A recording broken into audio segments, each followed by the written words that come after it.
Welcome to the Unofficial Controller Podcast, your weekly gaming podcast, episode by my reckoning, number 270, with me, George, and this week joined by the man, the myth, the legend, Scotty, aka Marathon Gaming, who's hotty to my notty, but not either. How's it going? I'm very good, thank you, my tag team partner. I'm doing very, very well. It's been a long time since I've been on the show, a long time since I've chatted to yourself. Yeah. I've been enjoying being a listener again, listening to not just yourself, RGT, and also we have had the slim, skinny, sexy Zangief, and he's not fat at all. Very misleading, false advertising. If anything, he's pretty trim. He is. If you ever get your washing machine, I know this week, and I want to dive into this, but before we get fully into it, let me introduce you as Jerry the. What did I say before?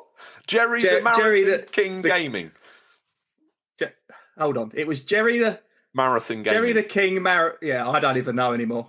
Jerry the King Marathon Gaming. We'll just run with that. Yeah, you look great. I'm on the top right. This is a special treat for the visual watchers on YouTube. Oh, but basically, yeah. All three I've been listening. The story is I've been... Four, actually. My mum's tuned in today. Oh, so that's nice of her. Hello, Mrs. Marathon. Well, we'll get back to Zangief in a minute. If I could rub him up in oil, I'd slip him in my pocket. But back to the outfit. God. So I've been listening to yourself turning heel in this non-PG era, in this attitude era, and I've just been staring at the mirror, putting my war paint on, and I just thought, I want a bit of this. And I know we said before the show, you need a baby face, you need a heel, you need a rivalry, but I just thought, let's do bad cop, baby. Wow. This is the immovable object versus the immovable object. This is what happens when the world's biggest tsunami meets the world's newest biggest tsunami, and they impact in the middle. That sort of mess of seabed destruction and ships all smashed up in a mangled mess. No doubt there's a kid's doll wrapped up in there in a horrific way. And when the seas subside, that wreckage it's left will be you after this show is finished. Scotty, I have to say you're looking fantastic. You've come in here with all the drip. You've got a T-shirt on that just looks like a plain white tee, but then when you rock back, you've been decrowned. Oh, it's got some. It's got the subtle nod. It's a gamer's tee. Do you know what's funny, George? I've got there was a window covering the webcam. I've just removed the window tab, and I've realised how ridiculous I look. I had no idea. Don't you dare! We'll roll with it. Prior to you saying you looked ridiculous, I was actually thinking that you almost looked like a full-on legit wrestler sat there with the crown on, the belt upon your shoulder. Oh. The WBC, though, by the way. So, hey, listen, there's a new... So, I don't know if you've been playing... what was the wrestling game again? I've slipped my mind. Wrestling Empire. Wrestling Empire is a new update as of this morning, and they've crossed over into the boxing world. So it's a new DLC. This is a rumour, by the way. Don't go downloading a game expecting to find it. We've got crossplay. I've been playing so much Wrestling Empire, Joel. I said this to you earlier. I'm completely confused between. It's like Inception. I don't know if I'm dreaming. I don't know reality from fiction anymore. So I'm just walking down. I went down Aldi earlier to get a pint of milk, and I had the belt over my shoulder, the crown on my head. I thought it was part of the game. I went up to the counter. I said, "Look, I need to buy some of that juice that makes you strong." And she looked at me funny. She went, "Do you want just the milk scammed?" I said, "Okay, thanks, Doris." I cannot even contain my excitement at seeing you and having you back on the show. Your youthful looks they're almost, I don't know, they're very compelling to me. I don't know. Well, Bobby sent me a new moisturiser, and I have to say, Bobby, it is very, very good because he's a youthful looking man. And I said, "What is it you're using?" And he sent me a little... It's like a mascara brush. You just sort of dab it under your eye. Oh. And that's what I've been wearing. Yeah. That's not the road I expected this to go down. A couple of... Yeah. He sent me some high heels as well. I don't know what he wants me to do with those. I'll have to give him a video call later on. I think he just wants a shot of them resting on your scrotum. Oh. I knew we'd get there early. What is it, 3 minutes in? Don't. Just... I don't want you to Shall we remind me like everyone... this. Don't Should we remember remind me everyone, like this is a gaming podcast. We'll get to some gaming news. We've got big stories, hang on. rumours, releases. We've got it all this week. Huge news, so stay tuned. What have you been playing? Oh, I'm glad you've asked me. It's been a long time. There's been a lot of games I've been playing. So I'm going to think back to what I've been playing most recently and work backwards. Yesterday, I was playing Road Rash on the PS1. Look at me getting all comfy, settling in here. Like, oh, hello. Not as good as a 16-bit era, I'd have to say. I found it very easy. The first sort of, you have about 5 levels when you play Road Rash, and then you go up to the next level and it gets significantly harder. I sort of came first or second in all the races, barely came third, pretty much won them all. I got the fastest 500cc rat bike, and I just couldn't handle the chopper. I went to the next level, and I just kept on crashing into everyone, getting nicked by police. I ended up in needing a Wonga loan because I had so much debt from my bike getting down the pound. And I ended up just turning it off. It even said, "Would you like to save?" I said, "No, I don't want to save." So I probably won't come back to that one. But that was my most on recent. PS1? Yeah, PS1. Basically, there was a high score competition I was involved in a few weeks ago. That was why it was in the dish tray. And then my wife was getting ready. We were about to go to a comedy show. I had about an hour till she was getting ready. So I thought, I'll switch a PlayStation on, see what's in there. And I was like, Road Rash. Why not go for the campaign? Were you ready at this point? Or were you sailing close to the line knowing that you could just quickly whip your jeans and top on in 2 minutes and you ran the clock all the way down to the point where then your beautiful wife is saying, "Come on, why are you not ready?" Always. Well, I had my joppers on, my big red boots. The joppers at RGT left round mine the other day, actually. It got a bit wild playing joppers. G1 jockey. Yeah, joppers. Horse riding joppers. You familiar with the? What do you call them? Joppers. I call them joppers. Fine, that's what the show will call. There, you wanted law. You've got law. You got law. Don't Google that one. It might be my slight lisp. And then I had a leotard on. I had the crown on and the belt over the shoulder. So I was as good as ready. You were ready. But other than the PS1, the other bit of retro I have been playing is my Lynx Atari. I found a new bit of love for it. So the Game Gear's still there. The Game Boy's sort of been put down for a little bit. I've been very much enjoying adjusting this crown every 5 seconds while talking to you. But I've been really enjoying a game called Switchblade 2 on the Atari Lynx. Basically, a friend of mine sent me an Atari Lynx and he said, "Look, do a video on this. It's got every game on it." So I sat there for about 6 hours and I played, I think there's a library of 70 to 80 games, and I played 30 minutes pretty much of every game. Just sat there all day. And then I basically did my top 20. So I'm trying to track down the top 20 games, my favourites. So Switchblade 2 I've been playing quite a little bit of. And then on the old modern consoles, I have been playing a bit of... Seb would like to hear this. Pause. Yes, Let's pause. Rewind. I want to investigate. Have you got California games for the Lynx? Do you know what? I'm sick of California games. Wow. It's on everywhere. C64, NES... Let's just skip a generation next time when we're making that many copies. I thought it was really good on the Lynx. Well, it might be, but I can play hacky sack in the garden. I mean, granted, I haven't got a skate ramp because all the wood we were supposed to use to build the ramp was put on Elon Musk's rocket, so I can't build a ramp. So maybe I should get the game. Maybe. You've already got it though, haven't you? Let's face it. Tell me about these modern games you've been playing, seeing as California games have to taste in your mouth like bromide. Well, I've got a bit of a fetish lately developed for Helldivers. I know everyone went on about it. Bobby went crazy for it about a year ago, rightly so. Yeah, it was like Game of the Year early last year, wasn't it? Everyone was going mad. Yeah. But basically, I went to see a friend. I was going to a retro gaming shop in Suffolk. I was passing where I knew a friend lived. I rang him up. I said, "I'm passing yours. Fancy a beer?" He said, "Yeah." I picked him up. We had a pint, and then I dropped him back home. And he said, "What are you up to tonight?" I said, "Nothing." And he went, "Fancy a bit of online gaming?" I said, "Yeah." And he went, "I've got PS5. I sent a picture of my games. And he went, "Let's play Helldivers." So played it for pretty much, because I got it a long time ago, but I got it cheap when the hype died down. So I only played it one player. And obviously you just get kicked from every lobby when people realise you're a bit green. So I was really enjoying it, and it's a good community on there. I wasn't getting they were looking after me, and there's a lot of updates. Yeah, so even while playing it about a week ago, I've probably done about 20 hours or so. There was another big update. So there's like a big mission at the moment where there's all these zombies. So it's not just bugs. There's all these zombies and big monsters. It almost reminds me of one of the factions from Warhammer. It's like the Plague, I think they're called the Plague, those sort of people. But they look right like that. I've been playing a sports game on PS5 as well, Madden, because I'm upset that Which the NFL one? seasons. Well, I think it's 24. I'm assuming it's not 25 because I wouldn't have thought that's out yet. I bought the most recent one quite cheap off Vinted. I know what you're thinking. You can probably play them on Game Pass or PlayStation Plus. No. I wasn't thinking that. I just wanted to know which one you got because I play an awful lot. I think of Madden 22 or 23. That's the one I've played the most of. I'll tell you my theory. Yeah, I'm all ears. I've tried to play the EA sports games, UFC, every game on the actual PlayStation Plus Game Pass. It makes you sign in. And I know I've said this before, I'm a little bit special. I can't find my accounts to be able to log in. But if you own the game, you can just skip and not have those sort of online services. You don't seem to be able to do that. But was you just saying it's one of the better Maddens or the one before? Did you say 23?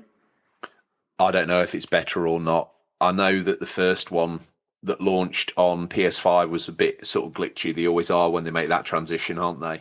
I want to see you drinking again with the crown. Yeah, that was just great. holding it. You're going to have to make noise while you do it. You're going to have to because if I make noise, you won't be on the screen. Oh, it's too late. All they saw was that. Now, the reason why I was playing a bit of Madden is because I thought I'd better get some practice in because Madden is finally coming to the Switch via the Switch 2. So I thought I've not played a Madden game since NFL Blitz 2000 on a Dreamcast, so I thought I'd better get some practice in. Wow. So how are you finding it? I find it that a bit like yourself, in your baseball game on the show, you find it very easy and comfortable and a certain difficulty. Now, when I put it, it's not like FIFA, you go up a difficulty and it's a little bit harder. I'm talking I can't score a touchdown. But when I've got it on the one below it, they can't score a touchdown. It is very... Yeah, it's not well balanced at all. I'm quite surprised. There seems to be only 3 difficulties, but on FIFA, there's about 5 or 6. Yeah, I find Madden to be like that. Either I'm running away with it and it's a complete joke and it doesn't feel like I'm actually achieving anything, or I'm getting literally ground into the floor as if I'm a piece of dirt on someone's shoe. There is no happy medium. Like, I had it on a slightly easier one and had a real great run and we were the best team ever, running invincible. And I think, well, this is too easy. I'll notch it up one. We didn't win another game. I don't think, as you say, I don't think they scored another touchdown. I literally got ground into the floor. And I guess that's probably where baseball, with it has these sliders that kind of track how well you're doing and either knock the game in that moment, either up or down, depending on what you need.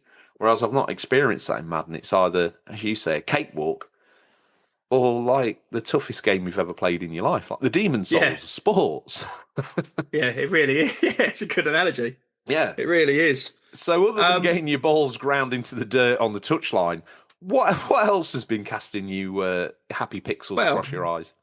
A few Switch games. One I think you'll be very interested in. One the listeners might find hilarious. And one which would be good for the collective. I'll start with a big one. Kingdom Come Deliverance. I know there's a second one. I heard it was a bit buggy. I'm sure it's sorted now. But because of that, the first remastered one on the Switch, you could find them a little bit cheaper. I picked one up with some credit in a retro gaming store. And it is so good, but I've forgotten what it's like to play those sort of games. So I keep picking up every item, like a hoarder, right? And George, I can't run. I have to travel the map. I can barely move. And like my sack is full, like a really greedy Santa Claus. But I can't seem to traverse even up the slightest incline. Or an out-of-work porn star. Yeah. My guy's calves are bigger than Michael McIntyre's. They're huge. They're literally popping off the back of his legs. So I need to shape up a little bit and learn to play the game a little bit better. But I've really, really enjoyed it. It's so well done. And I like the fact that it's not like a Cinderella story sort of thing or you're silver spoon fed. You are literally... just like you're son of a blacksmith. Yeah, and then you get roped into it. It's very, very clever. It reminds me of like the mafia. You know, where you're like a taxi driver, then 2 hours in, you do a favour for the mob. Next thing you know, you're top gangster. It's like that. It just sort of creeps in. Next thing you know, you're like, hold on, am I the greatest knight that's ever lived? It's really, really good. So I'm really, really enjoying it. It's like you can do all this side quests and stuff. So I've probably not really got that far, to be honest. But that What's is it probably like the on game the Switch? Because that came quite late. Was it back end of last year it came with quite a bit of fanfare? Because next to The Witcher 3, that's quite the achievement getting that on there. Yes, I would have thought maybe the graphics aren't as good as that. Because, I mean, it was a very old PC game, wasn't it? I don't know. Shame Seb's not on. I don't know how what year it was, but I know it was, it was a big, big PC title. But I don't know if they've had to compromise anything because I haven't played the original. It'd be a bit unfair for me just to assume. No, but you've been happy with it. I've been happy with it, but so then again, I'm happy with the yo-yo. Coming cold to it, other than the hype you've heard the bigger boys talk about round the back of the bike shed, you've sort of thought, oh, wow, crikey, yeah, a little bit of that. You've gone home. I tried Mumsy said, you don't need Kingdom Come Deliverance. We've already got Kingdom Come Deliverance, and she throws you a copy of it on the Switch. You've gone in blind, only with the stories of this courageous blacksmith come night that you've heard while the bigger boys have been smoking their mysterious burning sticks around the back of the shed. You've arrived at it, no comparison at all, but you've been finding enjoyment in it. Is there like graphical vistas where you're like, wow, this feels great. This feels like I'm in 1160 or 1500, West Germany. It's not, there's no like limitations as in things loading while you're moving forward. It's not as bad as that. And it doesn't seem to be, when you get like a black loading screen, like I think there was in the Harry Potter game, Hogwarts Legacy for the Switch, which is why I swerved it and actually got it on the PS4. There's nothing like that, you see. I don't really find that janky, but then again, the combat and the game itself is kind of almost, it does remind me of almost that 64 sort of polygon, even though it's not. I don't know, something about it just seems chunky, so I think it gets away with more than it probably should have done. Like if The Witcher was like that, it wouldn't be, but that's a smooth transition game, but this isn't. The combat is first person view, swinging the sword, doing a block, moving around, like it suits it well, to be honest. Yeah, because I think I've played it briefly on PS4, I think, and I enjoyed what I played of it. But it's almost like you've got a clock of where you can put a sword blade in, and then obviously you've got the same clock where you can block a blade coming in. That's it. I found that to be quite interesting. Easy. It's one of those things where you think, oh, that'll be easy, and then you get in a sword fight like it most definitely was not. Oh yeah, I've been pasted a few times, and I've had it at an instance as well where, if everyone is going to play it, be careful with your save states and always make sure you've got a lot of bandages. Because I was just rushing around trying to find something. I couldn't find something. And I was traversing around a little bit too carefree. I fell off maybe the side of the stairs, not far, half a story or something. I injured my feet, and then I just couldn't find any bandages, couldn't find anywhere. And it didn't matter what I did, I kept replaying the same save state, and I would just bleed out after half an hour. So I had to go back 2 save states and replay about an hour of the game. So it can be a bit punishing in that respect. I guess that's the realism, though, isn't it, that they're chasing? It is, yeah. In exactly like medieval times. Has there been any other medieval activities on the Switch, or what was these other 2 titles you had to tell me about? I've SteamWorld Build, which I thought would be a good one to see if you've heard of, George, because you love those sort of games. It's not quite Anno. I have looked at SteamWorld Build more times than I've had hot dinners, but always thought to myself, nah, it's probably not for you, mate. Oh, it's good. Tell me how wrong I am. Well, again, I'm going to sound like a fool here because I absolutely love the game, but my knowledge of it stops at a certain point. So what I love about it is it really eases you in. So you're building your map, you start off literally nothing, and these games can be overwhelming and complicated, but it takes you step by step at a time, little bit. Within just 1 hour of playing it, you've done a whole community. A bit like when you first play, I don't know, Theme Hospital or something, and you think, what's going on? And it holds your hand. And all of a sudden there's loads. And within an hour, you learn all the mechanics. You're like, no, this is dead easy. Do this, do that. Farm the wood over there, get the lumber, get the warehouse, get the roads, get the people and the engineers. It all makes so much sense. And I was like, right, what's going to happen with this? And I was edging towards a different part of town, which was sort of about to unlock. And then a train was coming in. I was like, right, we're going to make deals with outside communities.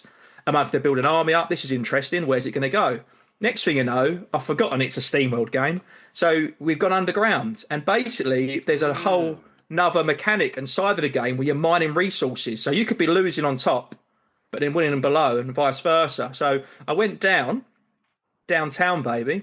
And I'm doing everything down there. And I was like, this game is amazing. I'm mining everything. But I've looked on YouTube. Anyone's played the game, please let me know. I've even said to a friend who's just started the game, I don't know how to come back up from the below. It's like Stranger Things. I can't find a portal to come back up. And I've tried pressing every little button. It's going to be something so simple. I watch people playing it and they just go up. I don't know what it is they're pressing. And I'm hoping you find it while I'm rattling on. Because no one seems to have typed it in. So it must be something so simple. I've tried every button and configuration. I just can't seem to come up from below. So I've probably played the game 2-3 hours. You sort of get forced down there. So after you get a certain point, it shows you. So you go into like a tutorial down the bottom, and then it keeps telling you, right, you need to come up to the surface. This is happening, that's happening. You need to do this. But I don't know how to get up there. Apparently, and I know absolutely nothing about the game, bar the fact that with your ever-increasing enthusiasm about the game, I am now wanting said game. There's these warp points, according to the mighty Google. You found that mighty fast. Yeah. No, I don't want everyone thinking that I'm like the games master or anything, but yeah, apparently there's warp points. Just walk into it and push you back up on the surface. I don't know what they look like. I'll have a look at that. Like a twirling little mass of colour. A warp point. Maybe it's something I've got to build then. I haven't worked it out. Because I went on Encarta 95, which is where I get all of my walks, tips and guides. Good idea. And I typed in SteamWorld build for Nintendo Switch, and it just said, what is a Nintendo Switch? Because I've only got 95 software. Think how much money Mumsy paid for Encarta 95. And it's I know. I'll tell you what it's worth. Shit. That's what it's worth. That's the took me second or ages to third load. time she's been robbed. :// load Encarta 95. I'll check that out, George. I appreciate you looking it up for me. Sounds like a sort of message I would send to a lover. Please go on. That's it. That's all I'd send. Oh, right. I've got one more game. It a couple of times. Right, receive this one then. The Mortuary Assistant is a horror game, right? And it's really interesting. Hang on a minute. Just slow down. Have you seen? What did you call it? Oh, sorry. The Mortuary Assistant. How have you? What's going on with the crown? Have you managed to sort of stabilise? Oh, sorry. My crown's receding quicker than my hairline at the moment. Mate, it's just falling off the back of my head. Your hairline looks like a vividly packed jungle scene in Vietnam, whereas mine looks like Ground Zero of Hiroshima. It's literally just gone. It's nothing. There's nothing but a shadow on my forehead of what my forelick once looked like. That's all it's done. You look so good in a hat, though. Yeah, it's modern man's toupee, innit? I'm trying to see what you look like in a crown. Oh, you look good. Lift it up a bit more. Hang on. Am I in it? Let's go full realism. CGI, you're in something. The budget. Is it on? Oh, yeah. Yeah. Oh, let me get a picture. Stay still. I'll get this in a Discord. This is worth going on the Discord for. King George. Oh, yeah. That's in. Lock that in. So the Mortuary Assistant, I apologise if I'm not saying that right. Mortuary. Yeah, it's in a morgue. I thought you said watery assistant. I thought it was do you know a game what? about mermaids. Well, my pants were watery. It's that scary. So you're close. You're close. What, to from it. fear or from some sort of dark? From jump scares. So the actual demon itself isn't mightily scary. And I could, without plugging myself, if you want to see a teaser trailer, I played the game for a few hours and I cut it all down and I put my jump scares into a 3-minute video and I've put it on YouTube. You plugged yourself during that? I just did. Yeah, I plugged myself, yeah. Oh, GT, remove the... Yeah, so he's pulled himself out of there now. Wow, I was going to ask if I could maybe be a plug, but it sounds like there's a queue. So, yeah. So with the...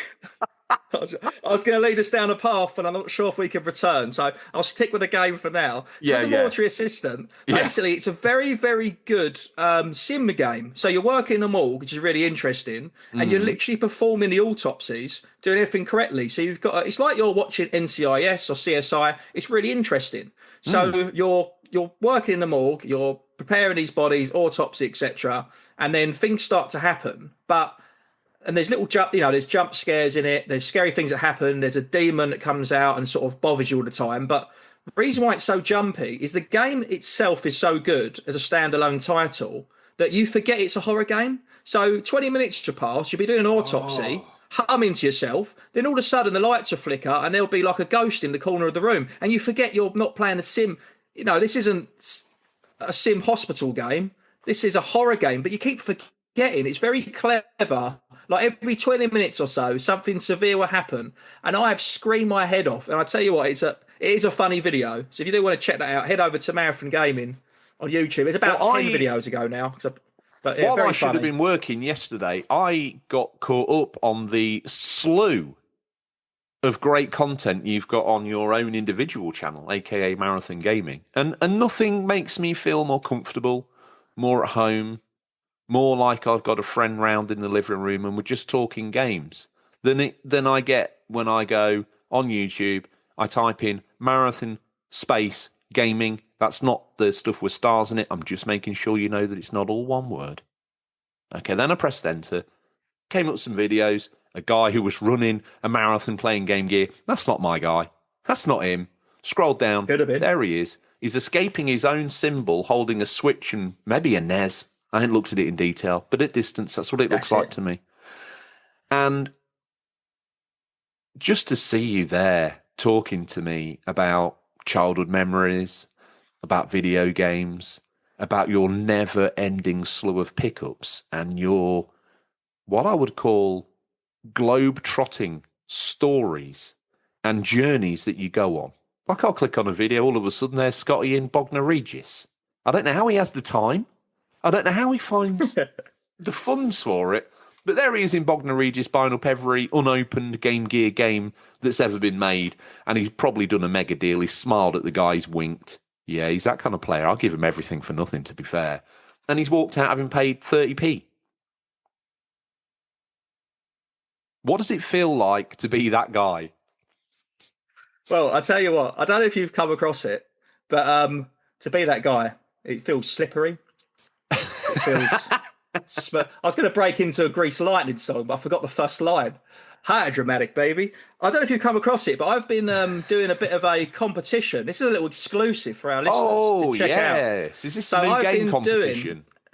So I've been giving away a sealed game. I was going to do it once every few weeks, but in May I've given away 3 sealed games. So I had a copy of Rise of the Samurai game on the PS4. Rise of 2 the Switch Ronin. games. Yeah, they've all been sealed, and what I've been doing, I'm trying to go to, every time I go to a different county for whatever reason, I've been going to a game shop, an independent store, speaking to the owner, saying, here's what I want to do. I want to try and help your local business. I'm going to try and put a video out. I'm going to tease whereabouts I'm in the country. I'm going to leave hints. There's going to be a password in the video so people can't skip to the end. I'm going to film your stock as like an advert to your shop. And then I'm going to leave the game with you. And then I'll upload the video at 7 a.m. on Saturday. And it's going to be first come, first served. The idea is, say 10 people out of 100 that watch a video, if they live in that area, they'll go to the shop. One of them will get the game. But 50% of the people going will hopefully buy something. So it's a way of getting people off of line, out in the wild, hunting again, enjoying the actual social and supporting these independent stores. Because obviously there's a lot of CX and ordering online, but some of the independent stores, I mean, they struggle to survive COVID, so only the strong ones are left. But it's just because I like going to new shops anyway and speaking to different people. So I did one in Essex near me. I did one in Suffolk, in Ipswich, actually. And then our most recent one, at time of recording, it's gone live this morning, I was in Somerset in Taunton, and I left a game there as well. So if you're listening to this and you live in Somerset or Devon or Bristol, there's a shop called MT Games. And if you hurry down there and you say the password is Sharpen My Katana. If you say that at the counter, you might be given a game. True story. Why did it have to be that? Because I need to make the password unique in every video. And now, obviously, with it being the Samurai game, I thought that's a good idea. And I was going to do something to do with a county, but I didn't want to offend anyone. I was going to go with a cream tea route, and then my wife hit me on the arm and said, that's Devon, you idiot. And I went into the shop, and there was katanas in there. They had a Thundercat sword. There was a lot of weapons in the shop. To one point, I thought, I'm not sure if this is a gaming store anymore. This might be an arms supplier. But no, it's a gaming shop. So that was a password, sharpen my katana. I don't know if we've got any listeners in Somerset, but if we have, head down. MT Games, We must have. I'll tell you one thing, they're not viewers. YouTube channel's deader than a corpse in mortuary assistant, but the audio still continues to make me smile. You talked earlier about a cream tea. I love a good cream tea. Oh, same. Yeah. Love it. Clotty cream, the whole lot? Yeah, what do? Do you go cream, then jam on top, or other way round? I will be absolutely honest with you. I don't get involved in the chicanery of what comes first. To me, the scone is literally a method of delivering to me the amount of cream that would normally kill an elephant dead. I normally jab what could only be called a dot of jam at the top, just as a nod, really, a salute to tradition. And then I just gorge on this sort of... Oh, so you're more of a spoon and syringe guy, straight out the jam jar. Yeah, and I just sort of gorge on it, that sort of guy. I'll get it all... I'll get it all in there. Yeah, unless the jam hits the clacker at the back of your throat, you're not eating a scone. Have you ever had a pie? Here, then. Have I ever had a pie? I have had a pie, yes. A cream pie. I'm not sure if I've had a cream pie or not, actually. I remember having a pork pie a long time ago. I mean, I don't eat meat anymore. Normally similar. So, when I've been, the starters normally, I don't know. I can't believe you got me to say that, to be fair. It's very... starters normally a slew of cocktail sausages, and then the main meal is normally a Cumberland ring, and then you normally finish on a cream pie. Speaking of playing with rings... what have you been playing, George? Because that's what I've been playing. I like what you've done there, because there's a man who's up to date. Because talking of rings, I've been playing Lord of the Rings: The Third Age on PS2. Ooh. And some would say this show is scripted. I would say it's 98% luck, 1% skill. I'm not very good at maths, whatever the rest is left. Anyway... Lord of the Rings: The Third Age. Who would have thought that someone could get so enraptured with a shoddy PS2 film tie-in? But let me tell you, the more I play it, the more I like it. Now, me and Rachel have been sat down. It's her first JRPG lesson. If you want to Fisher Price my first JRPG, grab yourself a copy of Lord of the Rings: The Third Age. Now, I'm playing it on PS2. I do believe you can get it on Xbox Original and maybe even the Cube. Yeah, so if you're a Nintendo fanboy, you don't even need to go outside of your family circle. Just slip it in the old girl. The game is very rewarding. Is it the second one, George, did you say? Sorry? It's called Lord of the Rings: The First Age, Third Age. Oh, the first... Third Age, my bad. Right. And it is a standalone title that combines the first, second, and third films. It uses a similar engine to the Return of the King game and the Two Towers that are on PS2 and Xbox, where you go through a friend and slap everybody around with your big sword. This one is the thinking man's version, where you kind of go through the films as... Now, I did talk when RGT was on about how you kind of follow through Boromir, and I remembered his name. That's what Sean Bean's character's called. We were really cracking up. We was on the road, and we had it on the car, and then my wife kept on saying, he doesn't know the name. And I was like, you're daydreaming for a second. So I just keep saying Sean Bean. And I was like, oh yeah, that's the guy's real name. She goes, yeah, that's not the character's name. And it really made me laugh. That's why I put it in the Discord. I think I counted about 12 times you said it. It was brilliant. You know when something just escapes you and it's gone? You can't ever get it back either. Boromir was that name in that moment. Anyway, they're off doing all the big things, and you basically go round as the cleanup team. Now, I imagine now I've got a little bit further into Lord of the Rings: The Third Age. Can you imagine if you went to a festival, you have all the experience, you've maybe even had the VIP, you've seen the big bands, you've touched them, you kissed them, you smelt them, you're wearing the T-shirt, you've bought the overpriced beer, you're having the time of your absolute life. You're not staying in a tent. No, not you, friend. You're staying in a camper van. You're looking great. Hot showers every morning, massage, the whole bag of tricks. Now, that's what Aragorn, Boromir, Legolas, and whatever the dwarf is called experienced, all right?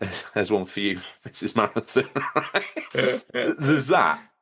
Or you're on the festival cleanup team, aka Lord of the Rings: The Third Age. They whip through Moria. What are you going to do? You're going to clean it up. No problems, sir. Leave it with me.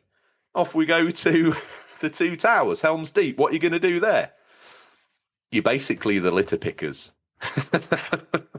What are you going to do when you get to Gondor? Clean up the stuff that the other team didn't have time to do. Absolutely, boys. Crack on. So in my mind, I imagine it like the festival cleanup team. You've turned up on the last day. Everyone's drunk and a little bit high on revelry. You watch the final act. They go. Everyone starts leaving. Some people go to their tents. You wake up the next morning in carnage. You never really got to see any of the bands, but now you're walking around looking lost with a black bag, picking up unknown things in bags off the floor, sick in bottles, piss in bottles, poo in hot dog buns. What looks like a mobile phone, you pick it up and it's a power bank. You're like, oh my God, what is my life worth? And that's Lord of the Rings: The Third Age. But I'm having a good time. I was gonna say some advert. I'm not sure the last few sentences, but I was gonna say if anyone's interested and wants to join George's journey, I just looked the game up. Very affordable. So you play on Xbox, is that right? I'm playing it on PS2. Oh, so PS2, £8 at CX. Yep. On Xbox OG, it's £4. Oof. Or if you are one of the rich kids, you can get it on a GameCube for $12. Hey, that's the standard price ticket to get in on Cube, $12, isn't it? I mean, that's the sort of thing you get Stuart Chicken for or whatever it's called. So pretty good. You can get, I mean, that's probably the same price as a large Papa John pizza, I would say, with double pepperoni. And Rachel said this. She says, how much is this game? And I didn't look. I said, it's a PS2 game, isn't it? A couple of quid. She said, I tell you what, that's a hell of a return on investment for enjoyment. Because we've played what? And I was like, yeah, 30-odd hours of this bad boy. Are you a character each, George, or you take it in turns? Well, I didn't notice this until a bit further in, but you can play co-op. Now, I don't know whether that's when you're exploring the map, because it's a traditional JRPG. You walk around after so many steps. It's like... Hold on a minute. George, I don't want to stop you in your tracks, but do you remember when I said to you sometimes games are two players and sometimes Rachel unplugs your controller? I think she might have unplugged your controller again. So have you been watching her play and your character's not moving? Yeah. Let's not let the truth get in the way of a good story. Yeah, absolutely. I've just been watching her, to be honest, and we'll just work through the battles together. She's quite aggressive, and she gets a bit sort of frustrated when we're locked in a 10-round healing phase. It's like, what about the game? Yeah, she's not keen on that. So do you play with a blanket over the two of you, or sockless? Well, socks are on because my feet look more like a raptor than a human being, including the little clicking toe Easter egg from Jurassic Use your talons to press R1. That's like I wouldn't get the talons up on the controller. It'd literally shred it. And if you want to see those talons, head over to YouTube, give us a view, and he's got them on camera right now. Wow. Radio silence. Well, who wants to see I'm looking around for a prop? I ain't got one. I haven't got a pair of manky hobbit feet I could just whip out on the camera. And let me tell you now, there'd never be a harder, more stronger unsubscribe than if they'd seen my feet. Do you know how long that game is to beat, George? You're going to see it through? Oh, we're going to see it through, although we're back at mine at the minute. So I've took a PS2 Slim to Rachel's. And obviously the good thing about PS2 game cases, it's got that little memory card thing at the top. So I slapped the memory card in, boxed it up, put the Slim on my shoulder. We went in, set it all up at hers. But obviously, part of the routine is we spend the weekends at mine. But guess what we didn't bring back? The game and the memory card. Do you know what? You might be able to, if you did a marathon, you and Rachel, one weekend. Apparently it's only 22 hours.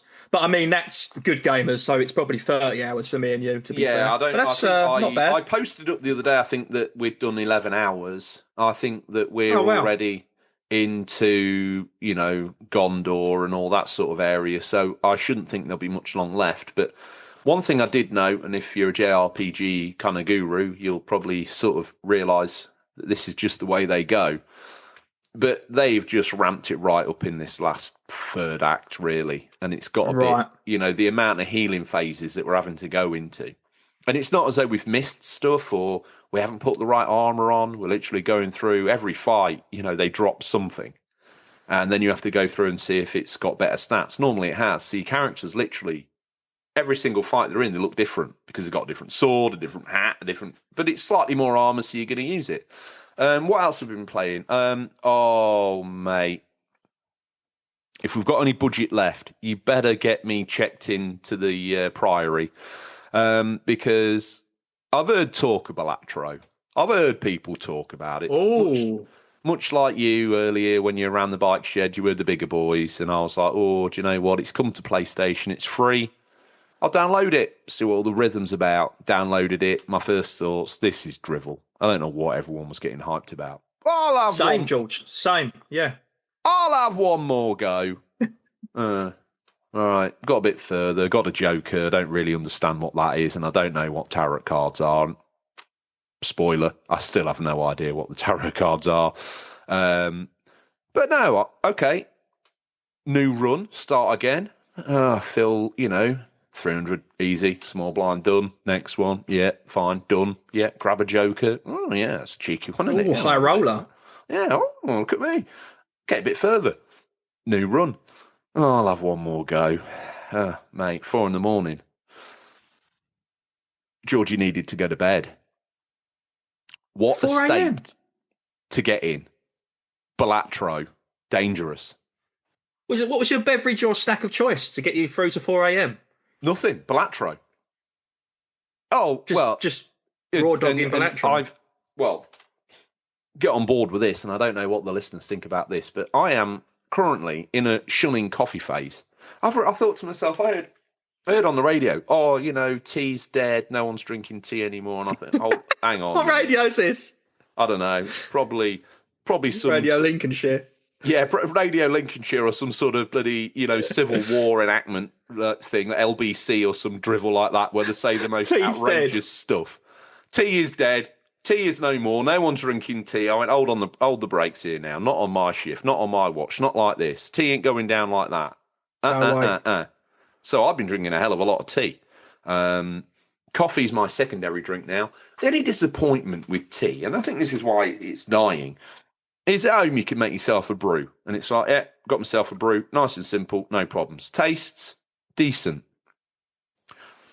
You're out on the road, you call in at a garage, you want to get a coffee, you press some buttons, comes out, tastes half decent. All right? You want a cup of tea.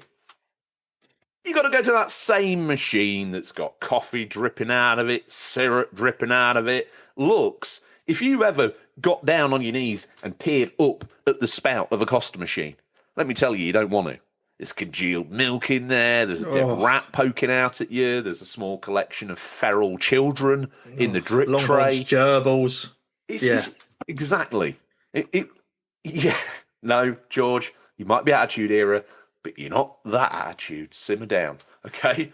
Sometimes you need a coffee, though, and you will lick a tea of a coffee machine, no matter what. Congealed or not congealed. To be honest, you need that caffeine hit. You need that fix. You start itching. If you pull down deep and hard enough on it, you feel this little burble in your throat as the milk sort of unsticks. Right on the back of your mouth. But coffee, it's just coming at you all over the place. You're like, I can't get it. You don't know what to do. You got the milk hose, you got the coffee hose, you're spraying them all over the place.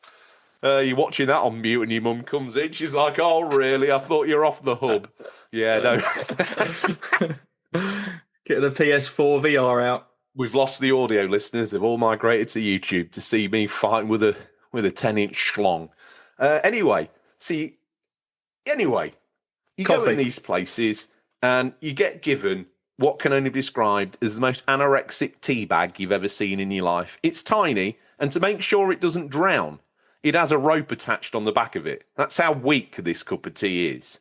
It needs a rope so you can save it from its own misery, I suppose, at how sort of subpar it is. So anyway, you lob this pathetic-looking thing in, you press the hot water button, and it basically just sicks out a load of what I would describe as piss into your cup, impregnated with coffee, and it's minging. So when someone makes a decent tea tea will live. Tea will rise. Well, I think we've just lost track with convenience. So we'll get back to games in a minute. But with tea, you've got to brew the tea. You need a nice Yorkshire bag. You put the tea. You don't even need to beat it. Like if you've got a teapot, you just put a couple of bags in there. Absolute shit out of it. Well, that's where you're going wrong. You should be getting tea from a machine. You should be. That's threw me off. That's wobbled me. You should be able just to pour water. Everyone's too impatient. You pour water into the mug with a tea bag and let it just sit there for 2 minutes. Then get your milk, get your sugar, your honey, whatever you want. And then get it out. It needs to brew. And it needs to, it needs to brew for a few months. For a few minutes. Not on my, what the hell is happening here? And when I have coffee, I don't drink any of that freeze-dried stuff or even out of your machines. I have to have a little cafetiere plunge. It's the only coffee I have. It's got to be grounded and fresh. I can't drink it out of a jar. It needs to be the real deal. I'm saying all this. There's a can of Monster Energy next to me. I know what. That's like fourth hand caffeine right there. Some guy at the boss man at Monster Energy is laughing his head off as he's basically smashing a load of Pro Plus up, putting in some Asda special value lemonade flavouring, and then kicking the nuts out of the soda stream and pouring it in a can. You know, I told you before we started recording, I got this Monster Energy. I saw it in Lidl when I went earlier, so I thought I'd grab it. The truth is the reason why it's the reason why I grabbed it. I've never grabbed Monster before. The only reason why is because I saw it on social media the other day. Monster Energy, apparently they're doing so well in America, their shares have boomed. And rather than just putting out a normal statement, they've just stuck to whoever's doing the PR at Monster Energy is brilliant. They released a little tweet and they just said, I want to thank they put like what they made in a quarter, and they said, I want to thank the goth community for supporting us. And that was all they put. And it really made me laugh. So I thought, you know what, I'll get a Monster Energy and I'll salute that. You know on the Discord sheriff, Boba Loba. Oh, yes, legend. He is made out of Monster. Has he tried Rockstar Energy? I used to like them back in probably 2011, 2012. He's an affiliate of Monster. Right, okay. Every day loads himself drinking a can. Every day, and he's one of these rangers that'll spin across flavours. Like one day he'll have that silver one, that diet one that you've got. Then the next minute, he's sucking on Lewis Hamilton. I'll look around next and he's sucking on one of the OGs. He's an absolute animal for Monster. Did you say Lewis Hamilton? Yeah. What, is that a Monster drink? I thought that was a race car driver for Ferrari. Makes a Monster flavour. Yeah. Does it? Yeah. And there was, I'm sure there was a no, not that flavour. Lewis has got his own flavour. Right, okay. Does it sponsor Lewis then, does it? I don't know. Or is it Boba just made some calls and said, look, Lewis, I need another flavour, make one? He has that level of power. I should think he could make a Knight of the Realm shit himself. Do you know what? Even my character in my medieval game, even he would not step up to Boba Loba. I mean, look at him. Look at him at the minute. He's literally king of all his surveys. I checked online today, and that crazy cat last week. He's called Boba Loba. He took his good lady, who I think is Kerry's World or something like that, to a Comic Con. She dressed as Boba, okay, but he is Boba. So my mind went. It was like, wow. Imagine, you take your glasses off for a second, yeah. Imagine the Holiday Inn Express that night. Carnage. More helmets in there. Say it. No. Say it. Than the helmet shop on High Street. And now he's gone as the Scream guy. This week he's gone to a Comic Con. He's gone as the Scream guy. What do you make of that? Good choice. Well, I like Ghostface. Is that his name? Yes, Ghostface.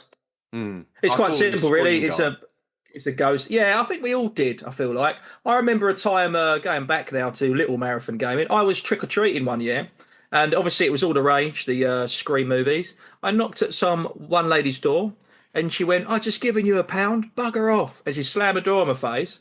And she didn't realise that it was fashionable and every other kid had a Scream mask. And she'd have spent the whole evening just shouting at children, telling them to bugger off. Do you know what? I don't know where she is now. If you're listening, old lady that lived on number 2, Dorset Close, if you are listening, Are you okay? I still haven't got that pound. And with inflation, I'd say you owe me about £1.83. That's actually digital monkery. That person. How does that make you feel? Well, I'll speak to Tom after this. I had actually. I was on the gram earlier, and I saw him crawling out of an egg. He's at Comic-Con, I think. Actually, They've gone as a menage a trois. Oh, that's made my sausage raise to attention. Boof. Can you? Anyway, video games. So what else have you been playing? Oh yeah. Other than your sausage. That's doing all right for itself. No, I think that might be it. Obviously, a bit of Grand Prix Manager. But other than that, it's been Lord of the Rings. But Balatro, just a lot of Balatro. Yes. Farming Simulator. George, I tried the F1 game, not the simulator, but I tried the normal Formula One game. It's okay, isn't it? It's okay. I found is this every one race where you drive the car yourself. Is that what you're doing? So I found it very, very easy, and it was very realistic. I got to Monaco, and I can't complete a lap. Like it literally. I mean, the term car crash. I honestly cannot get round a lap. I will smash every wall, smash. Every corner, smash. Tunnel, smash. I think there's 13 corners on a track. Somehow I hit 14. On every other race, I'll qualify and I'll start near top of the grid and I'll finish. It's comfortable. It doesn't matter if I've got DRS, R2D2, nothing's helping me on that track whatsoever. Wow. It is hard. I don't know if you find the same. Is it like that on a management game? Is Monaco a challenge or is it completely different? Not really necessarily a challenge, but I've played the odd Formula One game, and obviously Monaco is a challenge. To be quick at Monaco, you have to be very close to the barriers. But to be quick at Monaco, you have to take it so close to the barriers that you're probably going to crash quite a lot. And it's finding that sort of happy medium. And when the gaming mist comes down, as I would call it, to be able to separate yourself from that moment of intensity is quite difficult, isn't it? Hang on a minute, no, come slow down. You can't switch off for a second. It is the ultimate concentration. That really is a test. What are you playing? Like 15 lap races, is it? Is that the one distance that you play? Yeah, I think it is. I think it's just a standard. I don't know if I'll see through with it. If anything, I kind of prefer the older ones. But is this what you're playing on? Is you playing that on PlayStation 5? Are you? Yes, I think I am on PlayStation 5. Yeah, sorry, I forgot to mention that, but it just made me think of it when you said you've been playing F1 Management. I've been intrigued to give a racing version of F1 a try again, but it can be a bit vanilla, can't it? It's like track, race, go, get out there. It's a bit dry. Yeah, it does rain sometimes, and then it gets a bit slippery, and then you have to get the old tyres changed. You don't want to go out full wet in an inter moment, and you don't want to go out inter on a full wet moment. Can I ask you something? You know, when people play, I'm going to ask you anyway. People play FIFA, right? And when they get in a cup final, I don't know if you heard this tradition to put a suit on, because they take it seriously. Now, I take all my games seriously. You know, I've dressed up in joppers for G1 Jockey many a time. Yes. But when I play F1 and it rains, it has been known that I have put on a wetsuit. That's pretty intense. With an umbrella inside. Inside the wetsuit? Yes. Also with flippers on my feet. The idea of a guy in a wetsuit with a brolly tucked in it, to me, is just... Sometimes F1's not even in the PS5. It's just me in a wetsuit. That tickled the hell out of me. The mind image of that. Oh, hang on a minute. I'm 6 foot in the water. Let me grab my brolly. Yeah, okay, Chief. That'll work.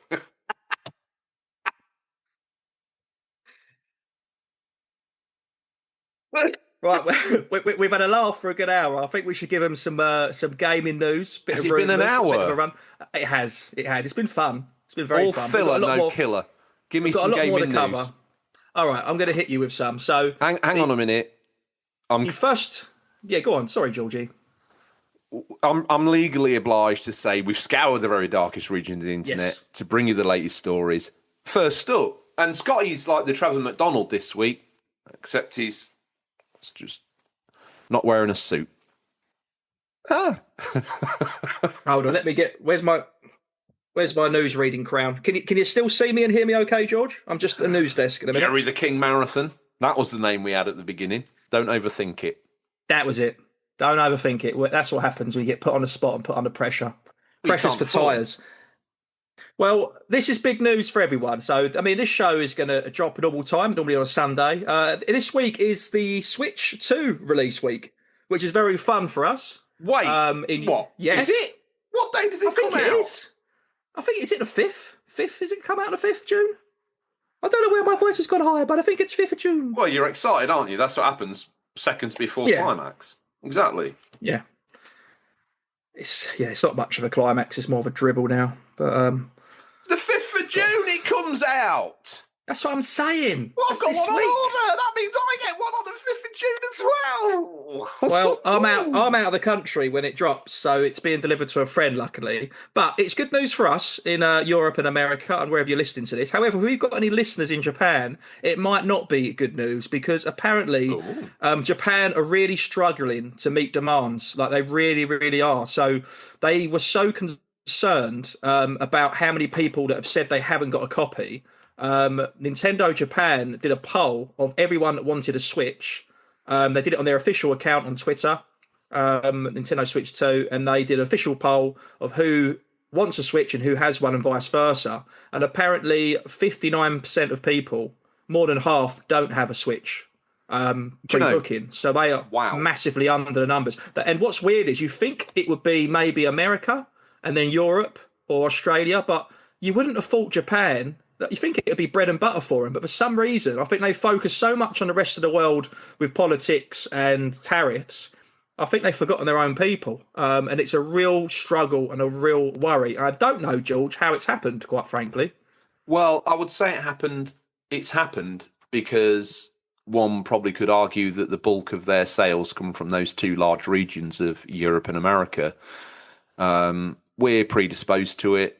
We very much like the Japanese video gaming products, and Japan, as hungry as they are for their own products, they probably can't charge as much within country territory region. Although the Switch has been miraculously successful over there, kind of hoovering up where the PSP took off, obviously, without sounding stereotypical, space in Japan is a premium. We know that. We've all seen the programs where people live in the capsule hotels and the houses are really small and compact. The flats are very, very small. Normally one-room apartments, basically. So the Switch and a device like that could do really well. The fact, as you say, that their own home country has been left so bereft of Switches that... thing is, I'd like a little bit more sort of eyes on those stats. 59... They asked X amount of people that are predisposed to wanting a Switch 2. 59% of those said they would get a Switch 2 but have struggled to get hold of one. Yeah, so 32% of people have got one. And then there's 7.5%. I couldn't tell you what it is because it is in Japanese. And I've been doing 5 minutes of Duolingo while we've been talking, and I still don't know what that says. Duolingo, mate, honestly... I want to be taught a language like I was taught English. You're like cat sat on the mat, and it's very simple. You go on Duolingo, and it's like, "Hello, good sir. I fancy a bread roll, but not that kind. No, sir, I want the brown bread rolls. Sourdough, darling." And hang on a minute, this is Duolingo level 1, day 1. Jesus wept. It's the Dark Souls of translation video games. Anyway, do you know what else we've got? Speaking of Switch 2. Yeah. Fast Fusion, it's the latest instalment of the Fast series. That game apparently is going to have a patch on day 1, which has caused a little bit of people just to generally moan like they always do when you have a patch before a game's come out. But apparently they've buggered something up and they want to make it 4K. So there is a patch. If anyone's pre-ordered Fast Fusion, as soon as you put it in, it's going to do a huge update to make it 4K resolution. Yeah, I mean, that's probably something that's not going to go away, I would have think, for quite a lot of a lot of modern games. But yeah, 120 frames per second present at launch. Wow. But they need to, they sort out their performance. So 4K, 60 FPS, quality mode to the game. One thing, I don't know how you feel about this, by the way, but as we're on the Switch 2 subject, the thing I'm most excited about is actually the patches for the games that I've already got. Now, one of the bits of the news I was bringing to the table was that The Witcher 3 is getting a host of updates, primarily to allow you to use mods on the game. But within that is a rumour that obviously The Witcher 3, the Switcher 3 is about to get a Switcher 2 upgrade. So I'm just excited to see what they're going to do with that. Things like Ghostbusters. Well, I guess some of the games are just dead. They're Switch games and that's it. But there's going to be some games like Nintendo's own and some of these games like Switcher 3 and Cyberpunk. They're getting up like these updates, Scotty. And all of a sudden... Yeah, Star Wars Outlaws as well. It's Star Wars Outlaws, baby, right? Instead of all of a sudden... You've gone from being the browbeaten kid at the back of the classroom who's getting literally chair shotted with PS5s, and you're trying to defend yourself, you're trying a little switch. That's how the hits come across you. They come across your back like a belt. That's annoying. They've been very clever, right? We've got to think Cyberpunk was so the marketing on it was so eagerly anticipated, almost as much as GTA. I mean, I know that's a big shout, but it really was. Everyone got excited. Keanu Reeves up there and all that jazz. And it was such a disappointment when they compared graphics to like GTA 5, like bullets in the water, all those different things.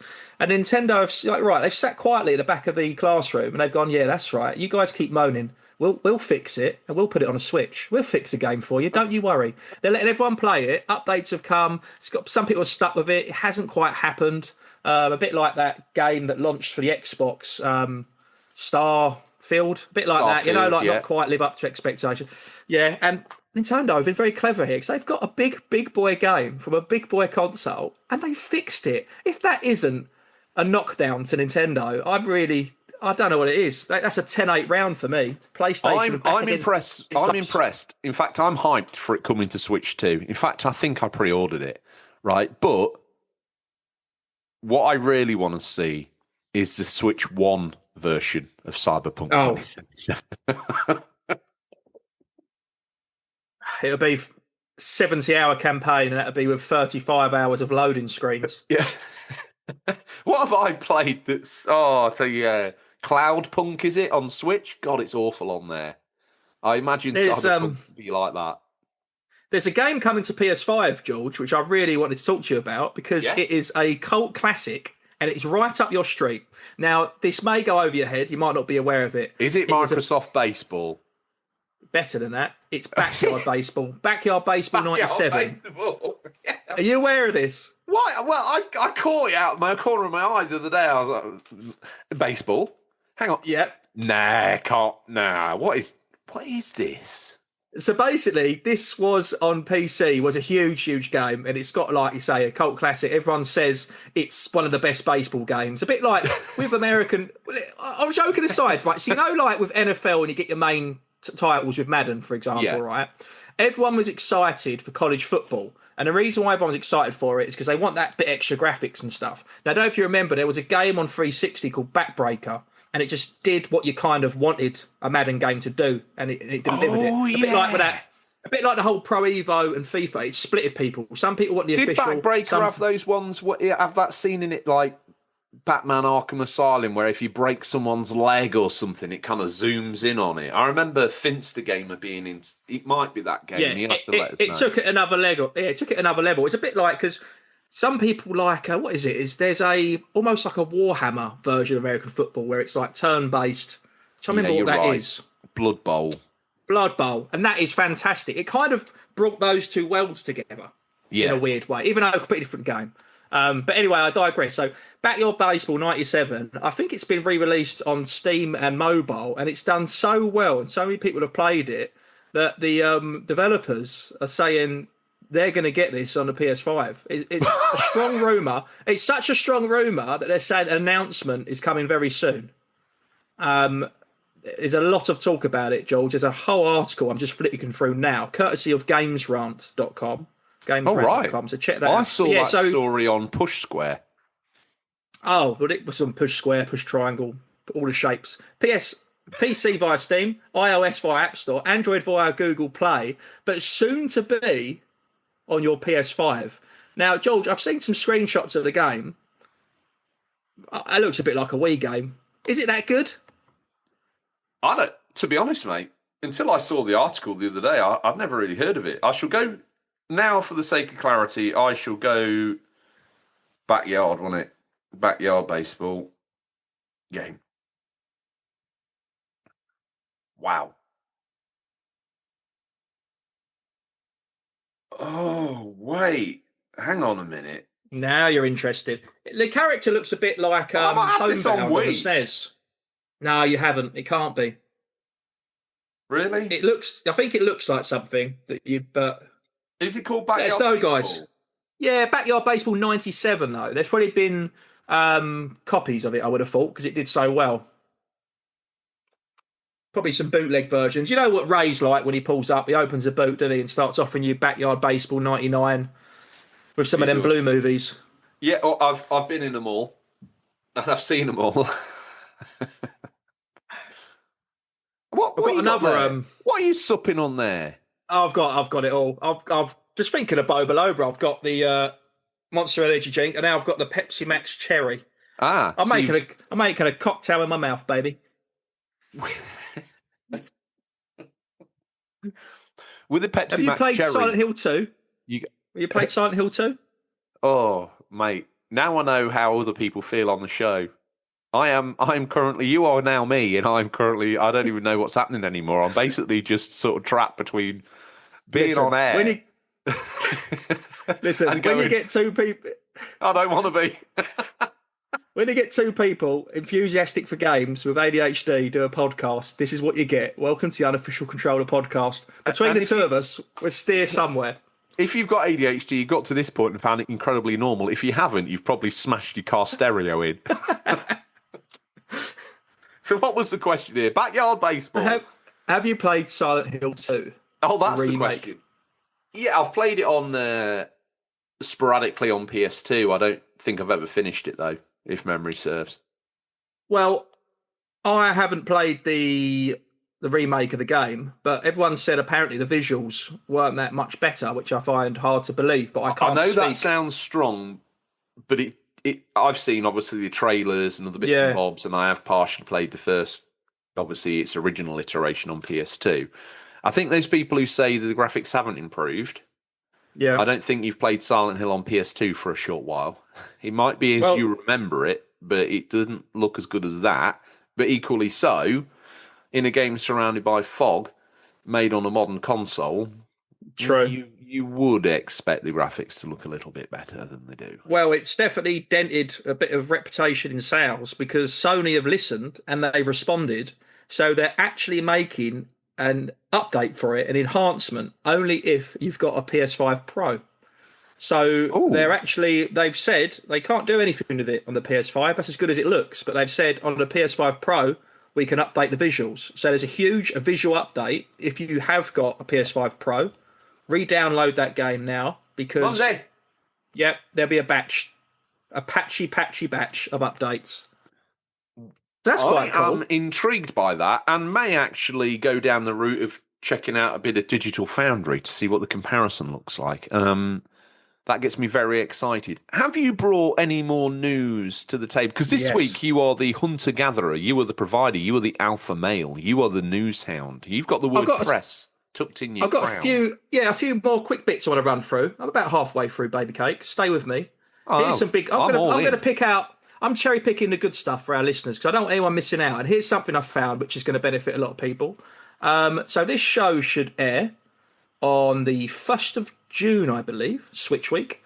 Now, if you've got Black Ops 6, let me just say, if you were a very switched-on podcast, you would probably call this Switch launch tips, guides, tricks for using your Switch 2. I expect that video to come up. Oh, you're on holiday. You've already recorded it. I don't know how you're doing it, but you're going to do it. But I've got my next 3 weeks of videos lined up, about 8 already, ready to go. They're in there. How are you so organised? It's called calling in sick at work and doing your... No, it's not. I've got it I've been busy boy last few weeks, and I've had to because I've been going away different places, and I am You away are. next You're week. like So I've Alan had to- Wicker's travel bag. Black Ops 6 has gone free to Why play did we? until June 3rd. I didn't know how to respond to that. I thought I'd move on. Right, until June 3rd. So you've got until Tuesday night, guys. If you're listening to this on Sunday or Monday, there's still time for at least 24 hours of free to play Black Ops 6. I thought that is worth checking out. I know we've done a few PlayStation articles, so I thought I'll hit you guys with some Xbox news because Game Pass have released some new games, made an announcement, which they always do because it's Game Pass, and that is the purpose of it. But there is two games in particular, apparently are big ones. I don't really know anything about them. I mean, we could start off with silly things like Spray Paint Simulator. That's what we normally go to. But the two that have been cherry-picked... the third one. The third the third one is amazing. I mean, if you've read the Old Testament, wait till you've read the New Testament. That's what I say. Now, two big titles. We've got Metaphor re Fantasio. Everybody stand up. Re Fantasio. One of the highest rated games of 2024. That's coming, baby cakes. There's also 17 new Xbox Game Pass games coming. What is the second one? What is the second one that's come up? Oh, let me pad for time while you do that. We're giving away on Games Pass Metaphismio Fantasia, whatever you called it. I do believe comes from the mind of Shin Megami Tensei. Correct me if does I'm it wrong. really? I thought that it did. Come at me if it doesn't, because I have been ill, and I know you guys have me as like this walking 1995 Encarta CD of gaming knowledge, but sometimes even I would have to admit I just don't know, and it's okay. It's okay.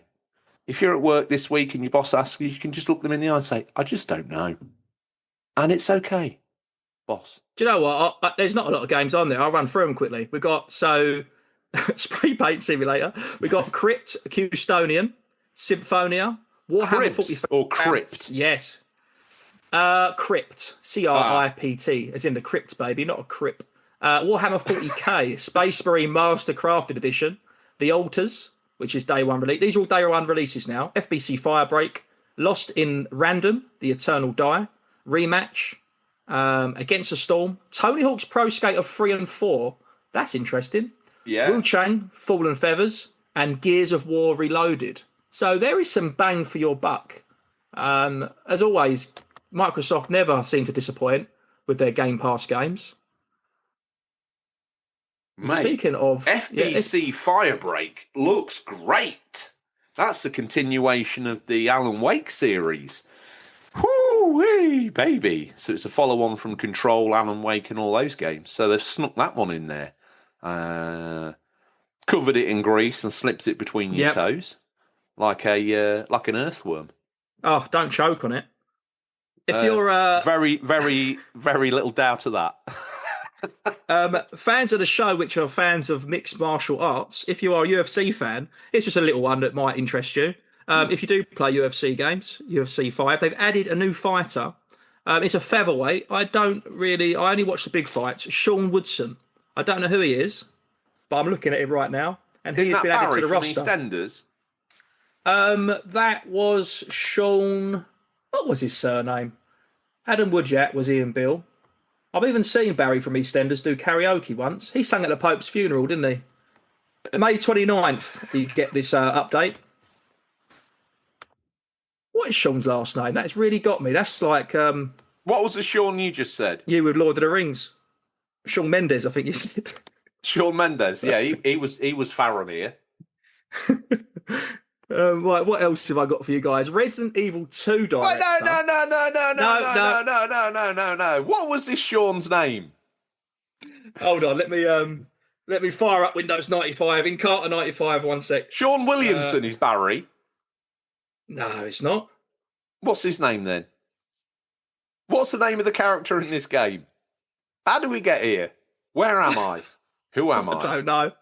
I don't know anymore. Where's my crown? Where's my belt? What am I? Where is your crown and belt? You've been dethroned while we've been on air. Resident Evil 2 director wants to make a Dino Crisis. Can I say, from my point of view, Over your Yeah. right shoulder, there's Yes. a black thing hanging on the wall. It looks like a tattooed woman in a slip dress. You'll have to look at your monitor. Oh yeah, there's a lot of how we Where say. you've just put your head is what looks like a tattooed woman in a slip dress. No, the other side. That. Which head? No. I can't see it. Listeners, ring this. Put the screenshot up on the Discord. Or is it another moment of George talking absolute drivel? No, I don't know what it is you've got hanging down. It's next to what looks like that hockey mask. No, other side. You're going the wrong way. There, that. There. Move your finger back. Bit more. Is it in yet? No. Tickle, tickle, tickle, tickle. Back a bit more. Tickle, tickle, tickle. Back a bit more. You literally won't point at it. Of all the things. What, the mask? Bring forward from the mask. That there, the black mask. 1 second. I'll grab it. Don't pick up the mask. No, not the mask. Not the freaking mask. The black thing there. What is that black mask? That massive black thing there. No, it's not Winston. The thing right in front of you. What the frick is that? That. What is that? That is Miss Pac-Man arcade cabinet. Now you say it, I see it. But before, when you were sat down, you looked like a very tattooed woman in a slip dress. Listen, with her arm in some of us like this. This is what I could see. Oh yes, you can see the. Oh right, you're seeing the actual Miss Pac-Man herself sitting in a little bow in her head. That looked like pair of heels. That looked like a covered bosom. Yeah, that is well spotted, Jog. Here. Now look. What we're looking at? Me. I'm doing the black dress. Look. That's spot on. That is. The audio listeners. Do you know what? I don't know how we don't get views on YouTube with content like that, with visuals like that. Right? Carlos, he's driving down the road. He's like, I can't deal with this. I can't deal with this anymore, George. He's put his indicator on. He's like cut 3 lanes. He's pulled over on the whole Sharda out on the A1 outside of Peterborough. He's got his phone out. He's like, for God's sake, skip. It does look like a woman in a black slip dress, Scotty. What the hell is wrong with you? Now he's got to rejoin. He's got his indicator on. Lorry's, vroom, come on, let me out. Come on. Then he gets not road rage, but sort of road brave, and he just floors it. He's out. He's like, beep, beep, beep. Oh, no, he's having it. He's got his hazards on, though, because someone let him in. Thank you. Road politeness. Anyway, it's not a black... Thought I lost you there for a minute, mate, to be honest. Mumsy, get his medication. No, don't give me any more. No, don't give me any more. Red or the blue one, Mumsy, not red and the blue. Oh, I think that's you took both the tablets. To be honest, I don't know what, a window within the phase of the moment I was in just opened up, and I thought I better get myself out this now, and you helped me. Thank you. RGT would have left me stewing in my own piss, for want of a better word. Speaking of pissing your pants when you get scared, fans of Dead by Daylight are going to love this one. There's a new killer. Right? There is a new killer. We've got Springtrap. Now, I love Dead by Daylight, and I've not been on there for ages, and they always keep coming with new killers, new content, new updates, new collaborations. Now, Five Nights at Freddy's was a game I actually gave away on a previous greatest video game hunt. So check that one out. The game's gone. What a lovely man. Yeah, I give stuff away. I'm a nice guy. Yeah, Five Nights at Freddy. I've seen the film. I played the game a little bit. Wasn't really for me, but apparently that big robotic bunny called Springtrap is now a killer in the game. Here. Yeah. Let's do an education piece. Let's pretend. We don't have to pretend very hard that I know absolutely nothing about Five Nights at Freddy's. What is it all about? Who is it for? Do you know what? I think it's for children that want to feel like they're watching a big boy horror. I feel Jesus. Yeah, I don't know what it's for. I don't know who it's aimed at. A bit like our show, really. Who are we doing this for? It's one of those great questions. What came first, the chicken or the egg? Here's a bit of lore, right? 2 bits of lore. Okay. We're doing it for the elders. No one knows who they are or what they are. But many years ago, we got a mandate down that we had to do this. Secondly, Yes. RGT showed me his ring the other day. Not what you're thinking. No, not that. He's actually managed to get hold of Deb's Bab's glass eye. Deb's Bab's mum's glass eye. The left one or the right one? I think she had both, and I think it was the left one because he's got a brown ring, a brown eye ring finger. No. He's fashioned a ring out of Deb's Bab's mum's brown glass eye. So when you scratch the surface of said glass eye, does it smell of ring? It just goes pink. It's like one of those birthstones. Changes colour depending on who you are. You know what they say, 1 in the pink, 2 in the PS5. Would you like to hear the PlayStation releases, new games that are coming to the PlayStation Plus? You have been, honestly, the best. You've been the best everything. I've got a nice list for you here for PlayStation fans. So monthly games coming. Are you like a little version of Ray now? Is that why you're back? I'm trying to make some money. Look, I need to get to Cancun for spring break. What the? Are you actually going there or no? No, I'm actually going Corfu next week. Really? Yeah, not Core 3, not Core 2, but Corfu. I've been Corfu. I was a kid. My kind of abiding memory of Corfu was getting a magnetic battleships game. Oh, well, I hope it's better than that when I go. We had a lot of moussaka, and we went to a pub on the last night, or a restaurant, and a guy did magic on me. What sort of magic? I can't really remember, but he came up and made things disappear. My parents were there, so it was legal.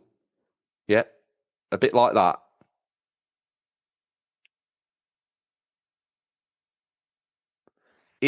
I hope...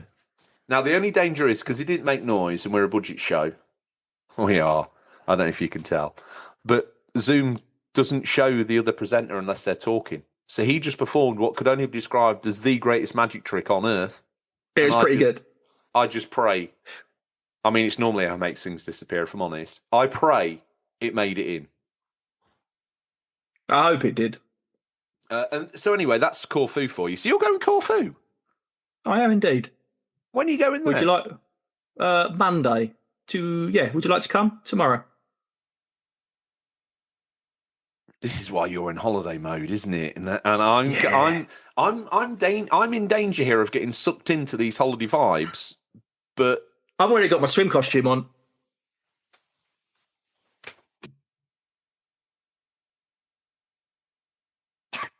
Why? Doesn't need any text. Just so you know, I also doesn't need any audio. Yeah, so good. One of our belly buttons touch. One of them will be on the internet. The other one of them will be.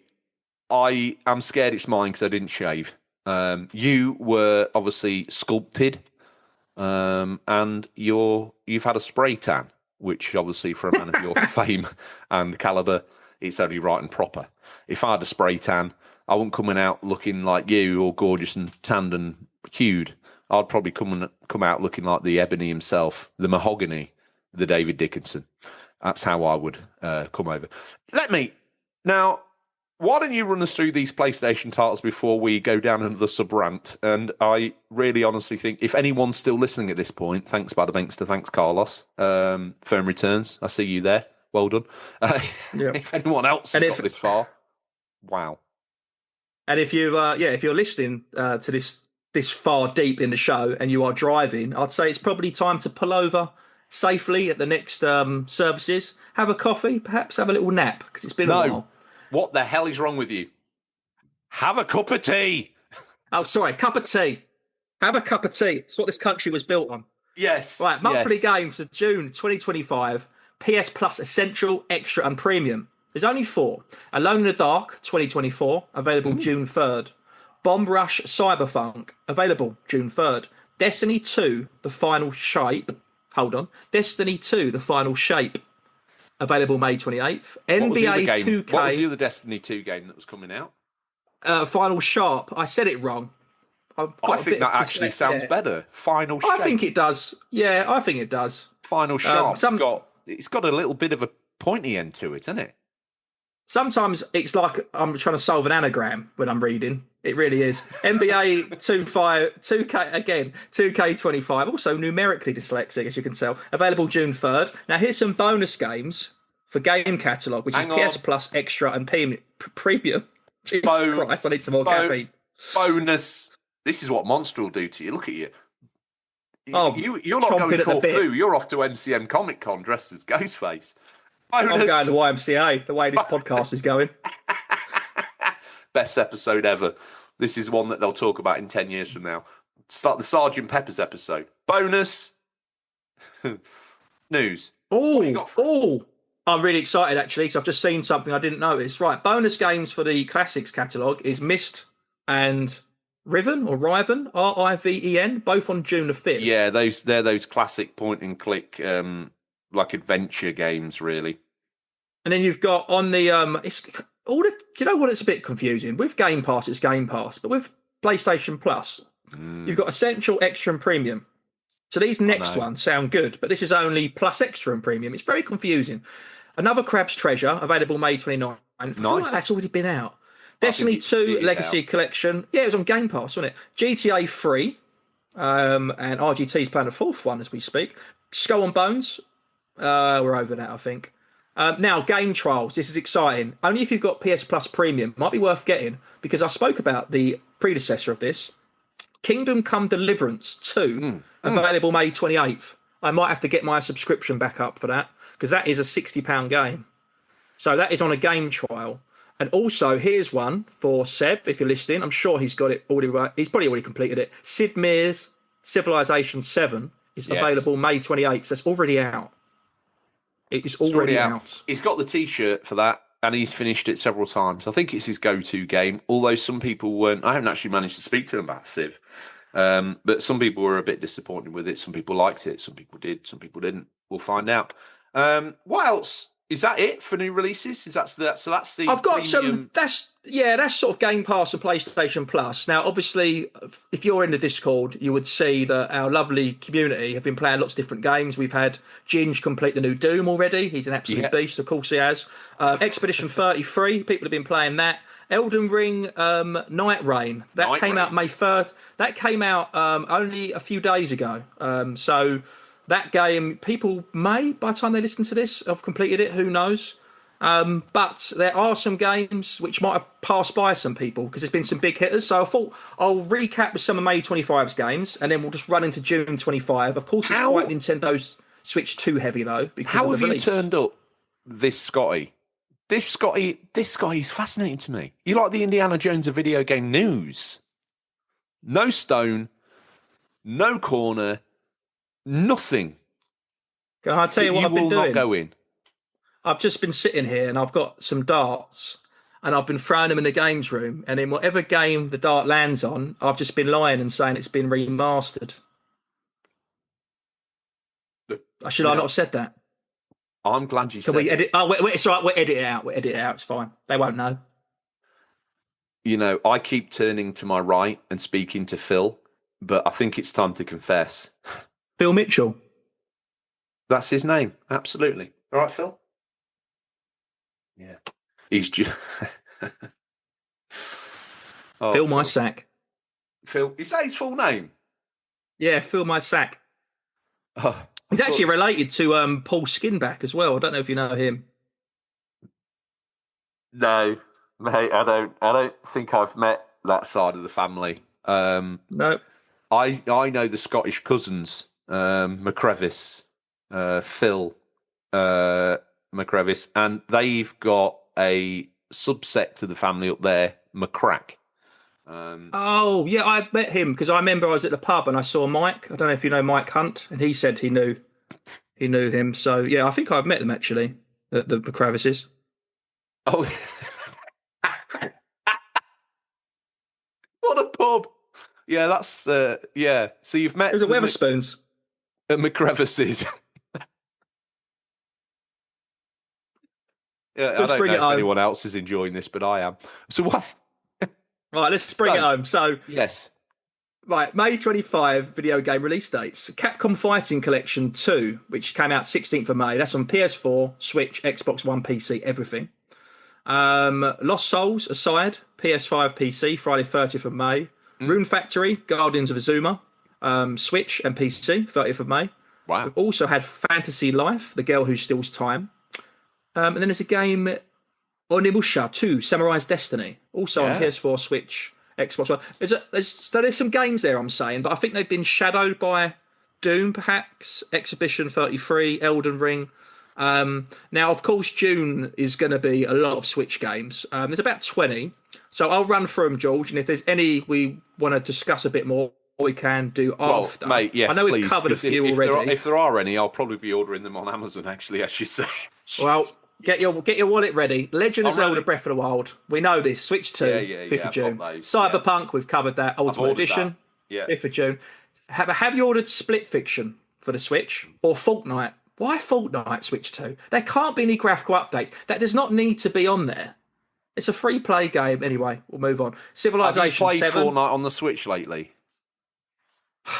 I've heard that it's a lot of Sabrina Carpenter dancing, is what I've heard. I don't really know a lot about Fortnite, and fair play to those lads who are still playing it on the Switch. Fair play to you. Yeah, it needs an update. What else? Civilization 7 will be good because you've got the mouse to use. You've also got Hogwarts Legacy, so you're going to finally get a playable Hogwarts Legacy on the Switch. The first one was terrible. You got Street Fighter 6 coming, which is very good. I've played that on PS4. Yeah, that's You what got Sonic Tom X. typed for. Oh, we need to get him on once he's had a little dive in that. Once he's dipped his toe in, we'll get him on the show. Sonic X Shadow Generations. That might be disappointing. Tour de France 2025. That's a sort of title I imagine you're getting stuck into, George, to be honest. Yeah, I thought that, but I've watched some gameplay videos and decided it wasn't really my cup of tea. Well, I'll tell you what, there's one that was both our cups of tea. I remember laughing about this months ago. Do you remember I talked about a game called Date Everything? I do, yeah. Well, that's coming out 17th of June, and it's on everything. PC, PS5, Xbox, and Switch. System Shock 2, Death Stranding 2. What did you play that on? Well, I haven't been able to play it yet. I'm going to play it on the Switch. It's not out till June 17th. Oh, I thought you talked about it as though you played it. Like, I thought you could No, like, date I think a we stapler was- or something. Yeah, you can literally date a coffee table, which, as you know, has been my lifelong dream to date a desk. My loyalist partner has been the coffee table. Surely it'd be a tea table if you want to bring back tea. You're absolutely right. It's a tea tray with legs. I've saved the best game for last, Tamagotchi Plaza. Oh, bloody hell. And that's the highbrow. releases. That is very highbrow. I love my Tamagotchis. That's all of it, baby cakes. Wow. I don't know what stands out there, really. Since the world went digital. Cyberpunk has got to be. Stingray's been living in the past. Yeah, Cyberpunk. Are you getting that Donkey Kong game, by the way, on Switch 2? Yes, I will do. Let's get the Switch. We'll just pay for that. It's a lot of money, isn't it? Let's enjoy Mario Kart, and then we might be like one game a month sort of thing, because if we're paying, we used to pay 40, 45 quid for a game. If we're paying 55, 60, we need to be a bit more picky with the funds. Give it a couple of months, and give it 6 months, and a lot of those third-party Switch games are going to be dirt cheap. Third-party ones will be, but Nintendo, Donkey Kong won't be. We know that they're going to beat us up, aren't they, for the money? When Switch 3 comes out, Donkey Kong will still be $89, right? That's how they operate. But I think the rest of the library is going to get crushed. Which is good news, right? If you want physical collection, it's great news. Yeah. I see Switch 2 majoring, unless legends like you on YouTube start to bolster up and work out the Switch 2 physical collection side of things, are the game cards versus these new game, whatever they are, or vice versa. What I want to see is a video explaining that. What is the difference? What does it mean to me as a gamer? Are they tradable? Are they what the community is calling collectible? or are they to be shunned and we are to only maintain the classic game card scenario? I need someone to get out there and explain all that to me. And the only voice I trust on the internet to talk about Switch, and it's pointing you're on the week before the Switch 2 comes out, the only voice out there that I can trust reference Nintendo or Switch news is you. What about Jerry the King, Marathon Gaming?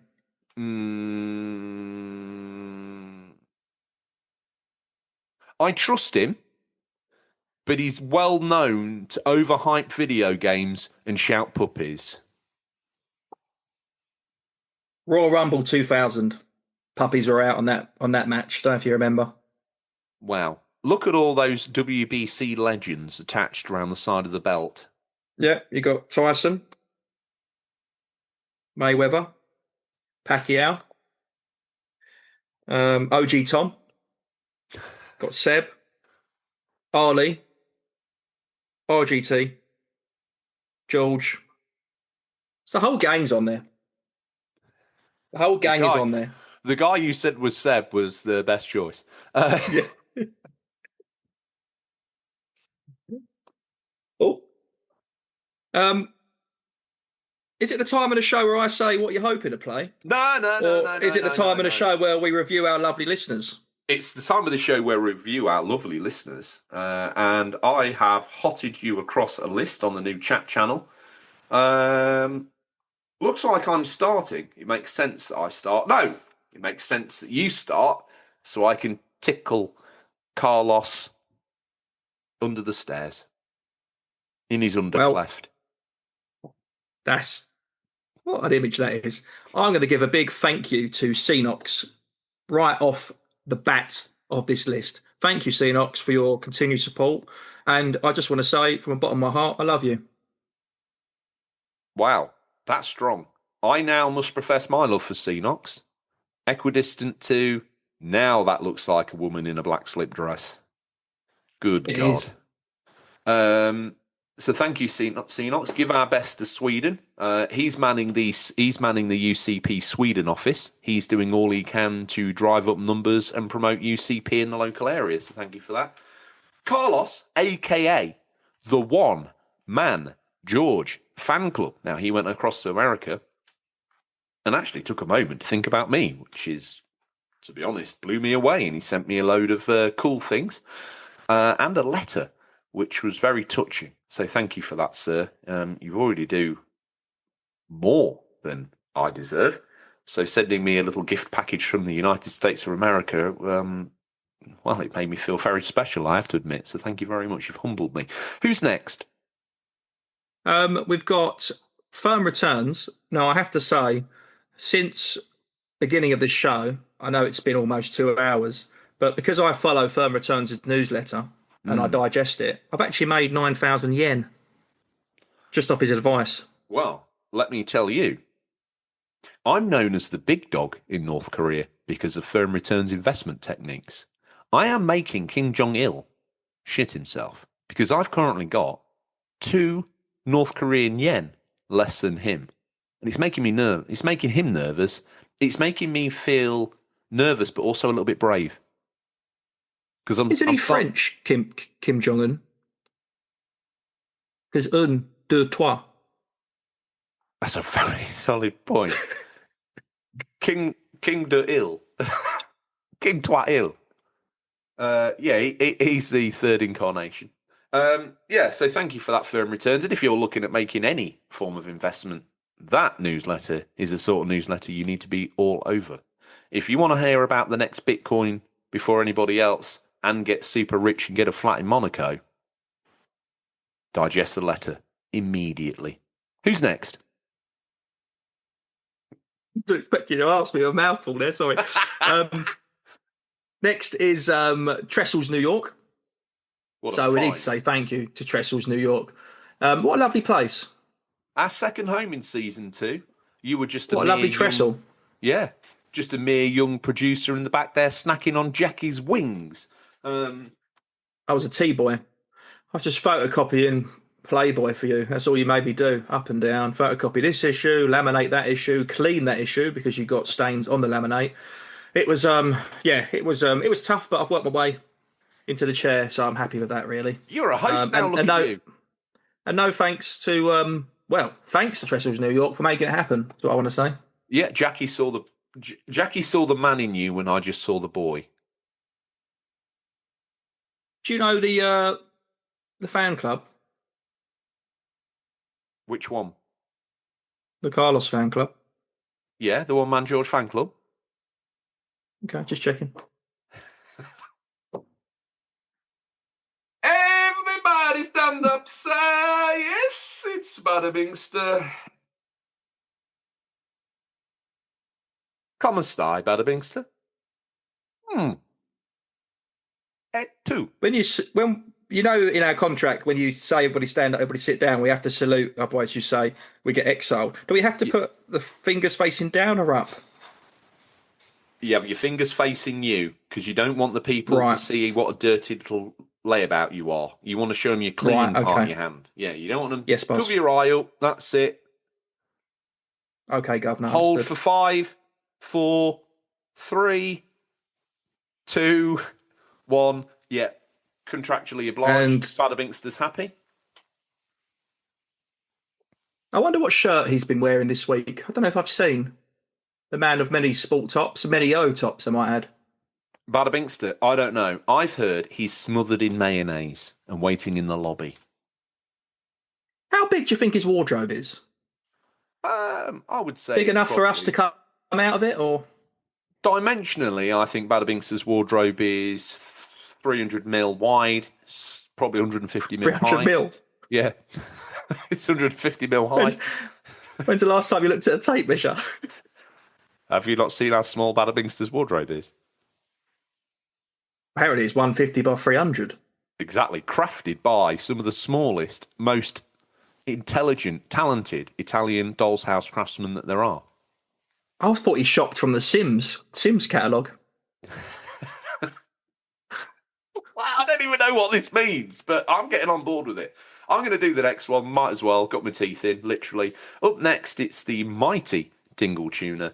This man weaves such a tangled web, he doesn't know what's true anymore. He's told his wife that all these games were given to him by his local Cub Scout leader, and that he has spent no family money on them at all.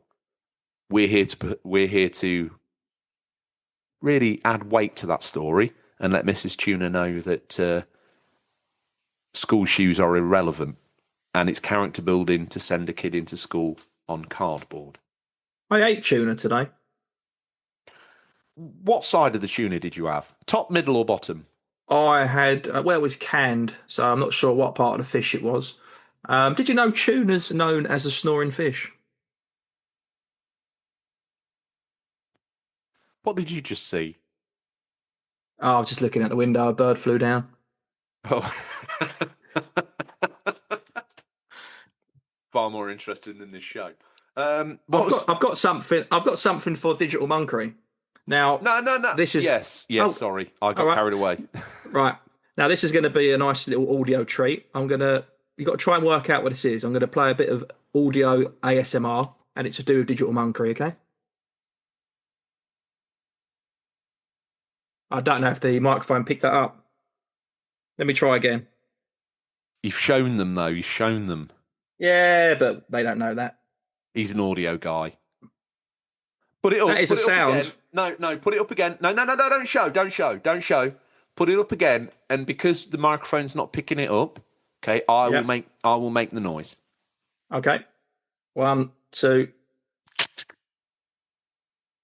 That is a sound of free UMD movies cases closing, because I picked these up for our good friend Digital Monkery. By the way, I think we did. It was so on point we might get a copyright strike. SWAT, I picked up for him. Oh, Domino. Right. I don't know what these are, to be honest with you. And then this one he wanted. Pick this one up. I messaged him when I see UMDs, and when I next see him, I will pass them on to him. So Digital Monkery, your loot is secure. Oh, that's a present for him. Yes. Unbelievable. Okay, which means I get next. There's Instagrams.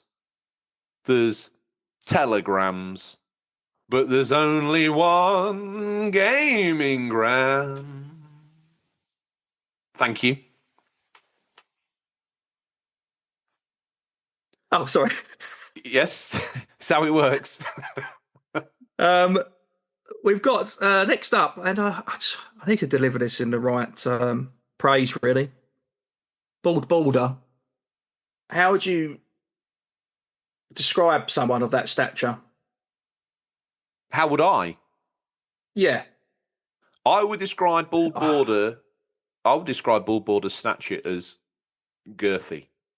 A little bit taller than you expected, especially when viewed from very. Yeah. from underneath. From behind. Oh, sorry, yeah, underneath. I meant behind. If you view from top down, you're like, no. But when you see it from root to tip, totally different scenario.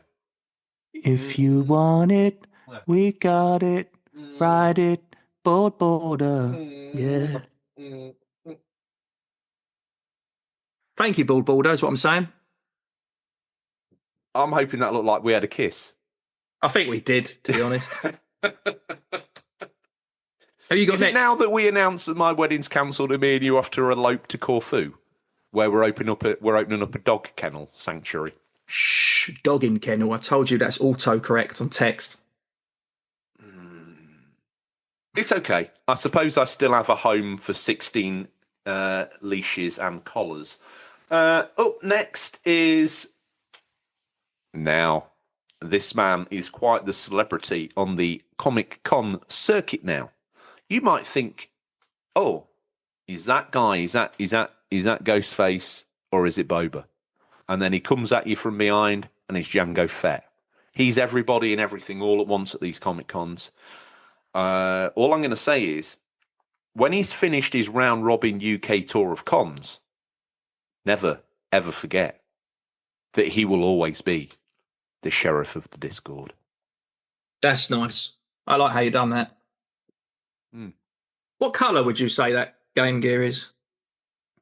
That Game Gear is the most magnificent-looking red-haired individual, bar my stepson, Ginge, I have ever seen. That Game Gear, by the way, not that it is sexier than my stepson, but damn. Oh. Where did you get Do you know what that is? Guess what that is on the bottom? That looks like a hastily erected HDMI port that's been kind of forced in where it shouldn't go. It is. One of one. Is that TFT screen recap? What else has gone on in there? Oh, it's got everything. It's got the C3PO, LGBTQ. It's got every modification you could think. It's got it all. I'm done. I can't be on this show anymore. I am out of here. No. I just want to say, George's red-headed stepson, Ginge. Yes. I want to say congratulations for getting another platinum. I know we speak about it every show, but rightly so, because no one is putting in the work, and I've got to respect that. I'm not. Also, he's a bloody big bugger, and I don't want to upset him. No. He plays it all cool like he's one of your mates, but you know that you would be crushed to death if you even tried to pretend to be half as good as him on a video game. Listen, if you kicked your ball over his fence, you're not going to knock and get it back. Put it that way. No.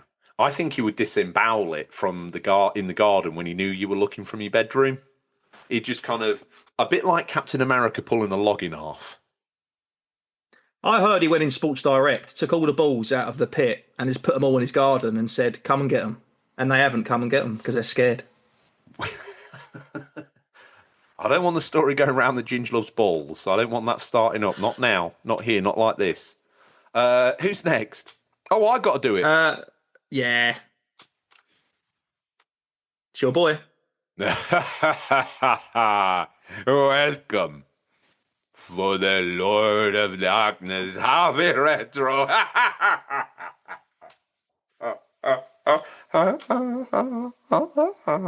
Now I've done. Now, I was playing Pokemon Go the other day. I went to the friends list to try and add Emma Sharp to it, but she's no longer on the apps. So I actually wasn't able to add her as a friend. So Emma, It's if not you're Pokemon listening, Go anymore. she's not on Pokemon Go. She's not on the apps, no. So I couldn't even add her as a friend. But Do you think it's she 'cause she's does out support of the country? show. So the World Tour finished. She put us right on Discord. She said, look, she came through on Messenger via RGT. And basically RGT said, Scott, George, this law needs to stop. There's no World Tour. Why But do you know not, what? though? There's a microphone here, and I'm putting it out there. The World Tour. I'm getting a band back together. Me, Me you, and Emma Emma. Sharp, Corfu. Yes. She's singing at the wedding. Yes. I would do anything for Anything but love. I didn't know she was back on the singing trail. I didn't mean to make eye contact with you then. I apologise. It got a bit awkward, didn't it? Yeah, it did. I know. I was about to put some Vaseline on my lips. Who we got next? I'll tell you what. Whereabouts in the German borders? Begin and end. I don't know, but I'll tell you one thing. I've been in Germany recently, only a week ago, 2 weeks. Oh, wow. Yeah, call it what you like. It's a whistle-stop tour. I popped in, I popped out. It's not how you normally go to Germany, but I did it this way. And I was in the Netherlands, I was in Luxembourg, I was in France, I was in Brussels. But when I got home, I realised something. Are you a drug smuggler? Kind of. I'm putting UCP stickers around on lampposts across Europe in the hope that it starts some viral upsurge. They could just tell their mates to listen, but I think it's a bit beyond them. Yeah, and I realised when I got home at that point, only at that point, I was nowhere near Berlin.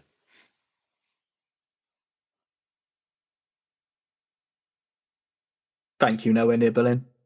Thank you.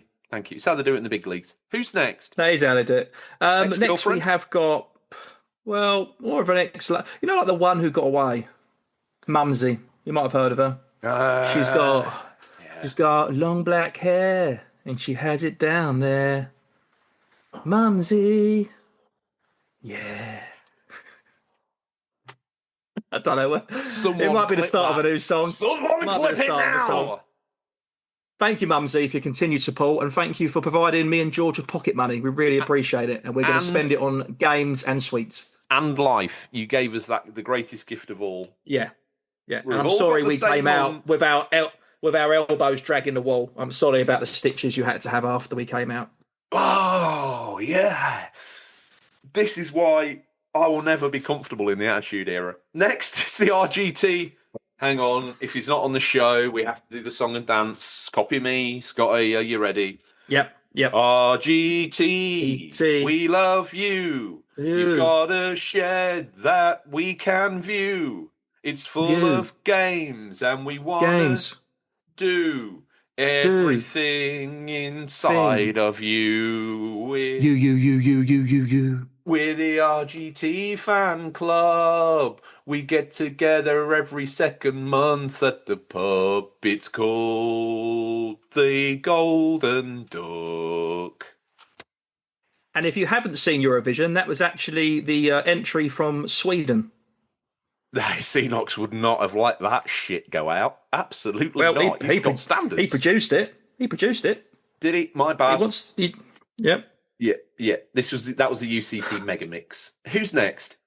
It's probably the funnest name in the history of showbiz. I love saying it. It's Pete Brocklehurst. It makes my tongue vibrate. Pete Brocklehurst. Sounds so nice. I'll say it twice. Thank you, Pete. Say it twice you are a legend. when you're downstairs and I'm in the hotel lobby. You do that in reception while you go downstairs. I'll stay upstairs. You say Pete Brocklehurst. I tell you one thing. If you're into that or not, that's totally fine. But one thing I'm into, but you're not, but can be, depending on the situation, is Billy Marmite. Thank you, Billy. And I need to give a huge thank you and shout out to Simon Pryke, because I also love Simon. He invented the trike. Some of his friends call him Simone, but because we're lovers, I call him Simon.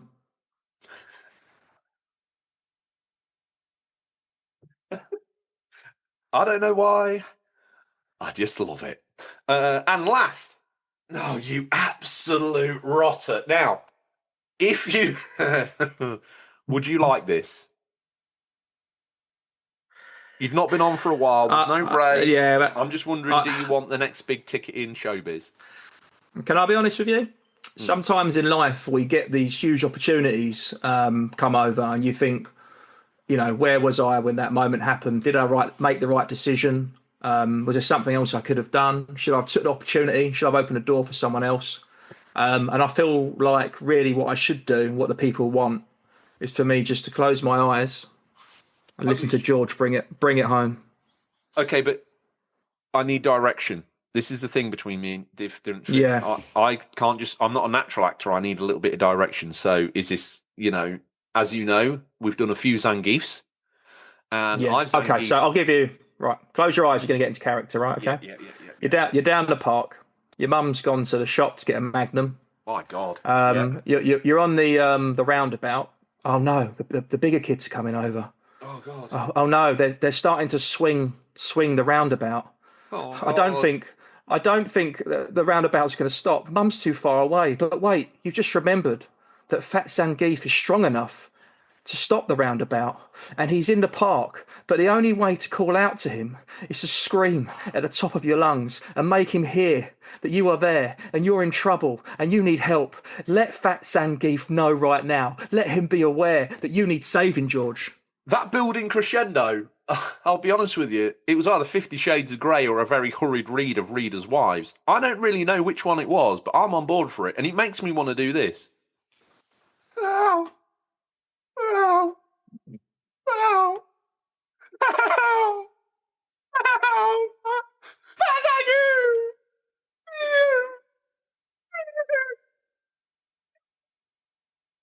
Nailed it. For anyone that's not sure, do not adjust your stereo. That was George going round and a roundabout at approximately 23 miles per hour, calling out Fat Zangief. So what you could hear there was the wind just flowing through his vocals. And that was spot on. That was a pleasure to watch and listen to. That was absolute pleasure. One day, someone is going to click on one of these videos by mistake and recognise greatness and employ us both and pay us a vast amount of money. Until that happens, though, we thank every single last one of you that contributes your own financial freedoms to this show so we can live in some form of freedom. Last week, I only gave you one job. It was to go to the Twitter and follow us. Simple. Thank you to everyone that did. And to everyone that didn't, don't worry. I know where you live.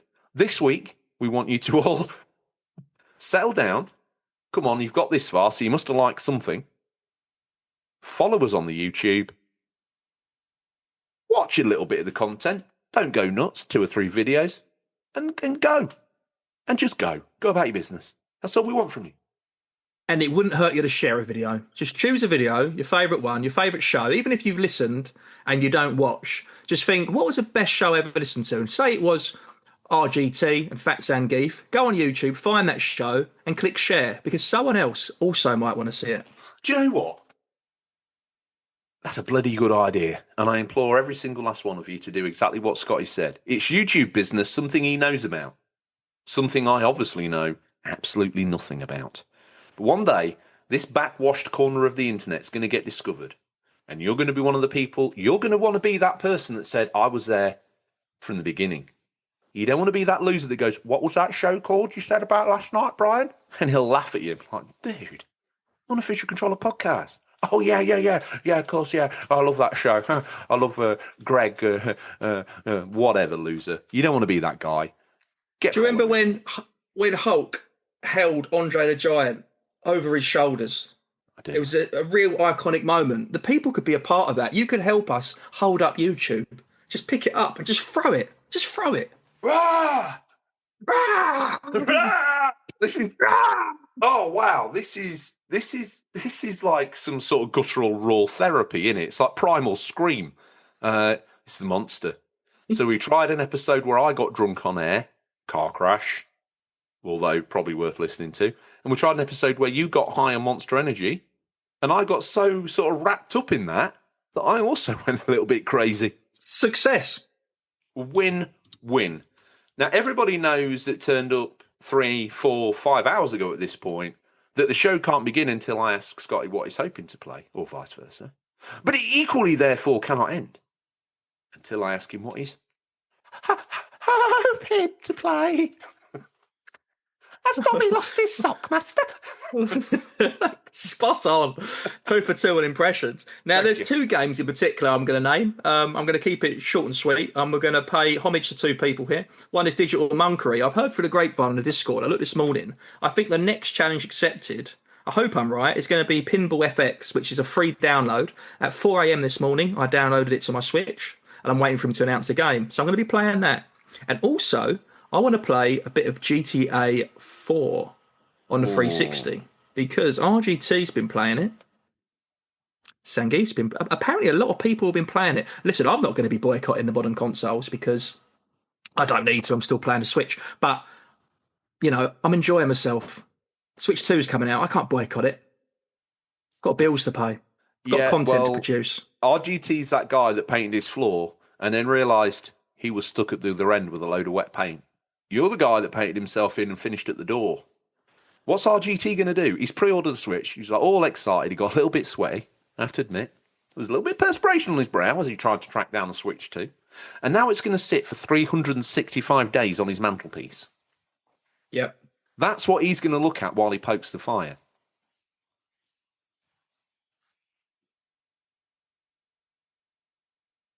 Speaking of fires, what hot games do you hope to be playing then this week, Georgie Paul G? I think you saved me from that because as I realised there was a couple of layers to that. I was like, oh, God. It's an onion that we don't want to peel.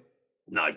Talking of onions, I do want to peel, though. Lord of the Rings: The Third Age. It's many laminated layers giving to me much satisfaction and happiness as I tell you what, I've lost count the amount of times me and Rachel have turned to each other during this highbrow PS2 game and gone, well, that looks good. Graphics, doesn't it? Yeah. You do get used to it. I remember playing. I was playing at one point. I was playing nothing but 8 and 16-bit, not even a 32-bit. Sort of Mega Drive, Super Nintendo, and then I was in an arcade and I was at a bar and my friend's son was there and he was playing a mobile game, and literally it was like someone had hopped out a time machine, and I was leaning over his kid's shoulder and I was going, whoa. And he was like, calm down, Grandad, it's only Call of Duty 3. Do you know what I mean? It just blew my mind. Wow. The graphics. And that's one of the reasons why I've been taking... Everyone's gone to the PS3 to play a little bit of GTA 4. I need to go further back because I need to feel overwhelmed by this era of gaming again. And I've been so spoilt dining out on all the PS4 good bits and the Pro and all that good stuff and the 5 and the Pro. I've gorged. And now I need to go on I need to fast so I can rebuild myself better with more appreciation for modern graphics and games. I don't know what you've been I agree with that. But it's intriguing. I had to open the window. I'm sweating here. I really am. It's like a hot box. Oh. Yeah. I've had too much caffeine. Well, on that note, let's My let teeth are furry. Oh God. Do you know what else is furry? Digital Monkery's sock? Oh. A Furby is furry by its very definition. So is that what you're going to play, Lord of the Rings? Yeah, Switch 2, obviously. Let's hype that up. Maybe get it in the algorithm. You know, remember to exchange. Do we get new friend codes, or is it the same friend codes? How does it work? I don't even know. I've never even typed in a friend code on my Switch. People have talked about it. I've been like, what even is this? Like, why can't I just find someone and add them? Why is it all so mysterious on the Switch? It's to save the younglings, isn't it? Yeah, you got to protect them. I mean, there's podcasts like this out there, isn't there? So you've got to protect the young. Yeah, because we were PG, and now all the people that listened to us in the first episode, they're like 23. They're 23 years old. Well, I hope everyone enjoyed the show. And that's all we have time for this week. I've had a great time. No, I've had an absolute great time. It's been a joy to have you on, and every time you come on, it's a reminder of why you're a success and we're a steaming hot pile of garbage. So the very fact that you've come on here and played along in such a bloody great way just symbolises to me what a good egg you are, and why everyone should, probably on completion, is if you've lasted this long, you're obviously a Scotty fan. You need to go straight to YouTube and download everything he's ever done. And I'm talking the OG stuff as well with the brother. Yeah, all that. Yeah, that's Go back. go all the way back and plot. The Old this Testament man's was journey. edgy. Yeah. Oh, to be fair, when you first got set up, I couldn't pick you apart from the official Nintendo channel. Some people still have that problem now. The only way They I say could tell. watching my videos is like scrolling through the index catalogue in 1996. It brings them that sort of joy and nostalgia. Jesus, mate. I would give anything right now to get a copy of one of those booklets. I would. 1996. Imagine the stuff that's in there. Do you want to know a true story? I've got a friend of a friend, my friend Rob, who does listen to the show. So my friend Rob, there was a guy I met in a retro arcade bar, and he is a very interesting man. He collects all sorts of retro things, and he's so into it. It's creeped out of a games room and all over the house. And he says his whole downstairs toilet is covered in 90s gaming commercials from the Argos catalogue. He's got that as wallpaper. And apparently he's got loads and loads of catalogues, and every Christmas he changes it. I don't even know where the blur between reality and fiction begins and ends anymore. I don't know. But let me tell you one thing. I want to be that guy. Get the belt on. Get the crown on. Disrobe the woman in the corner. Yep. Thank you. We're live, baby. Thank you, Scotty. I am so stoked. I hope you have a great holiday. I hope you have a brilliant Switch 2 launch.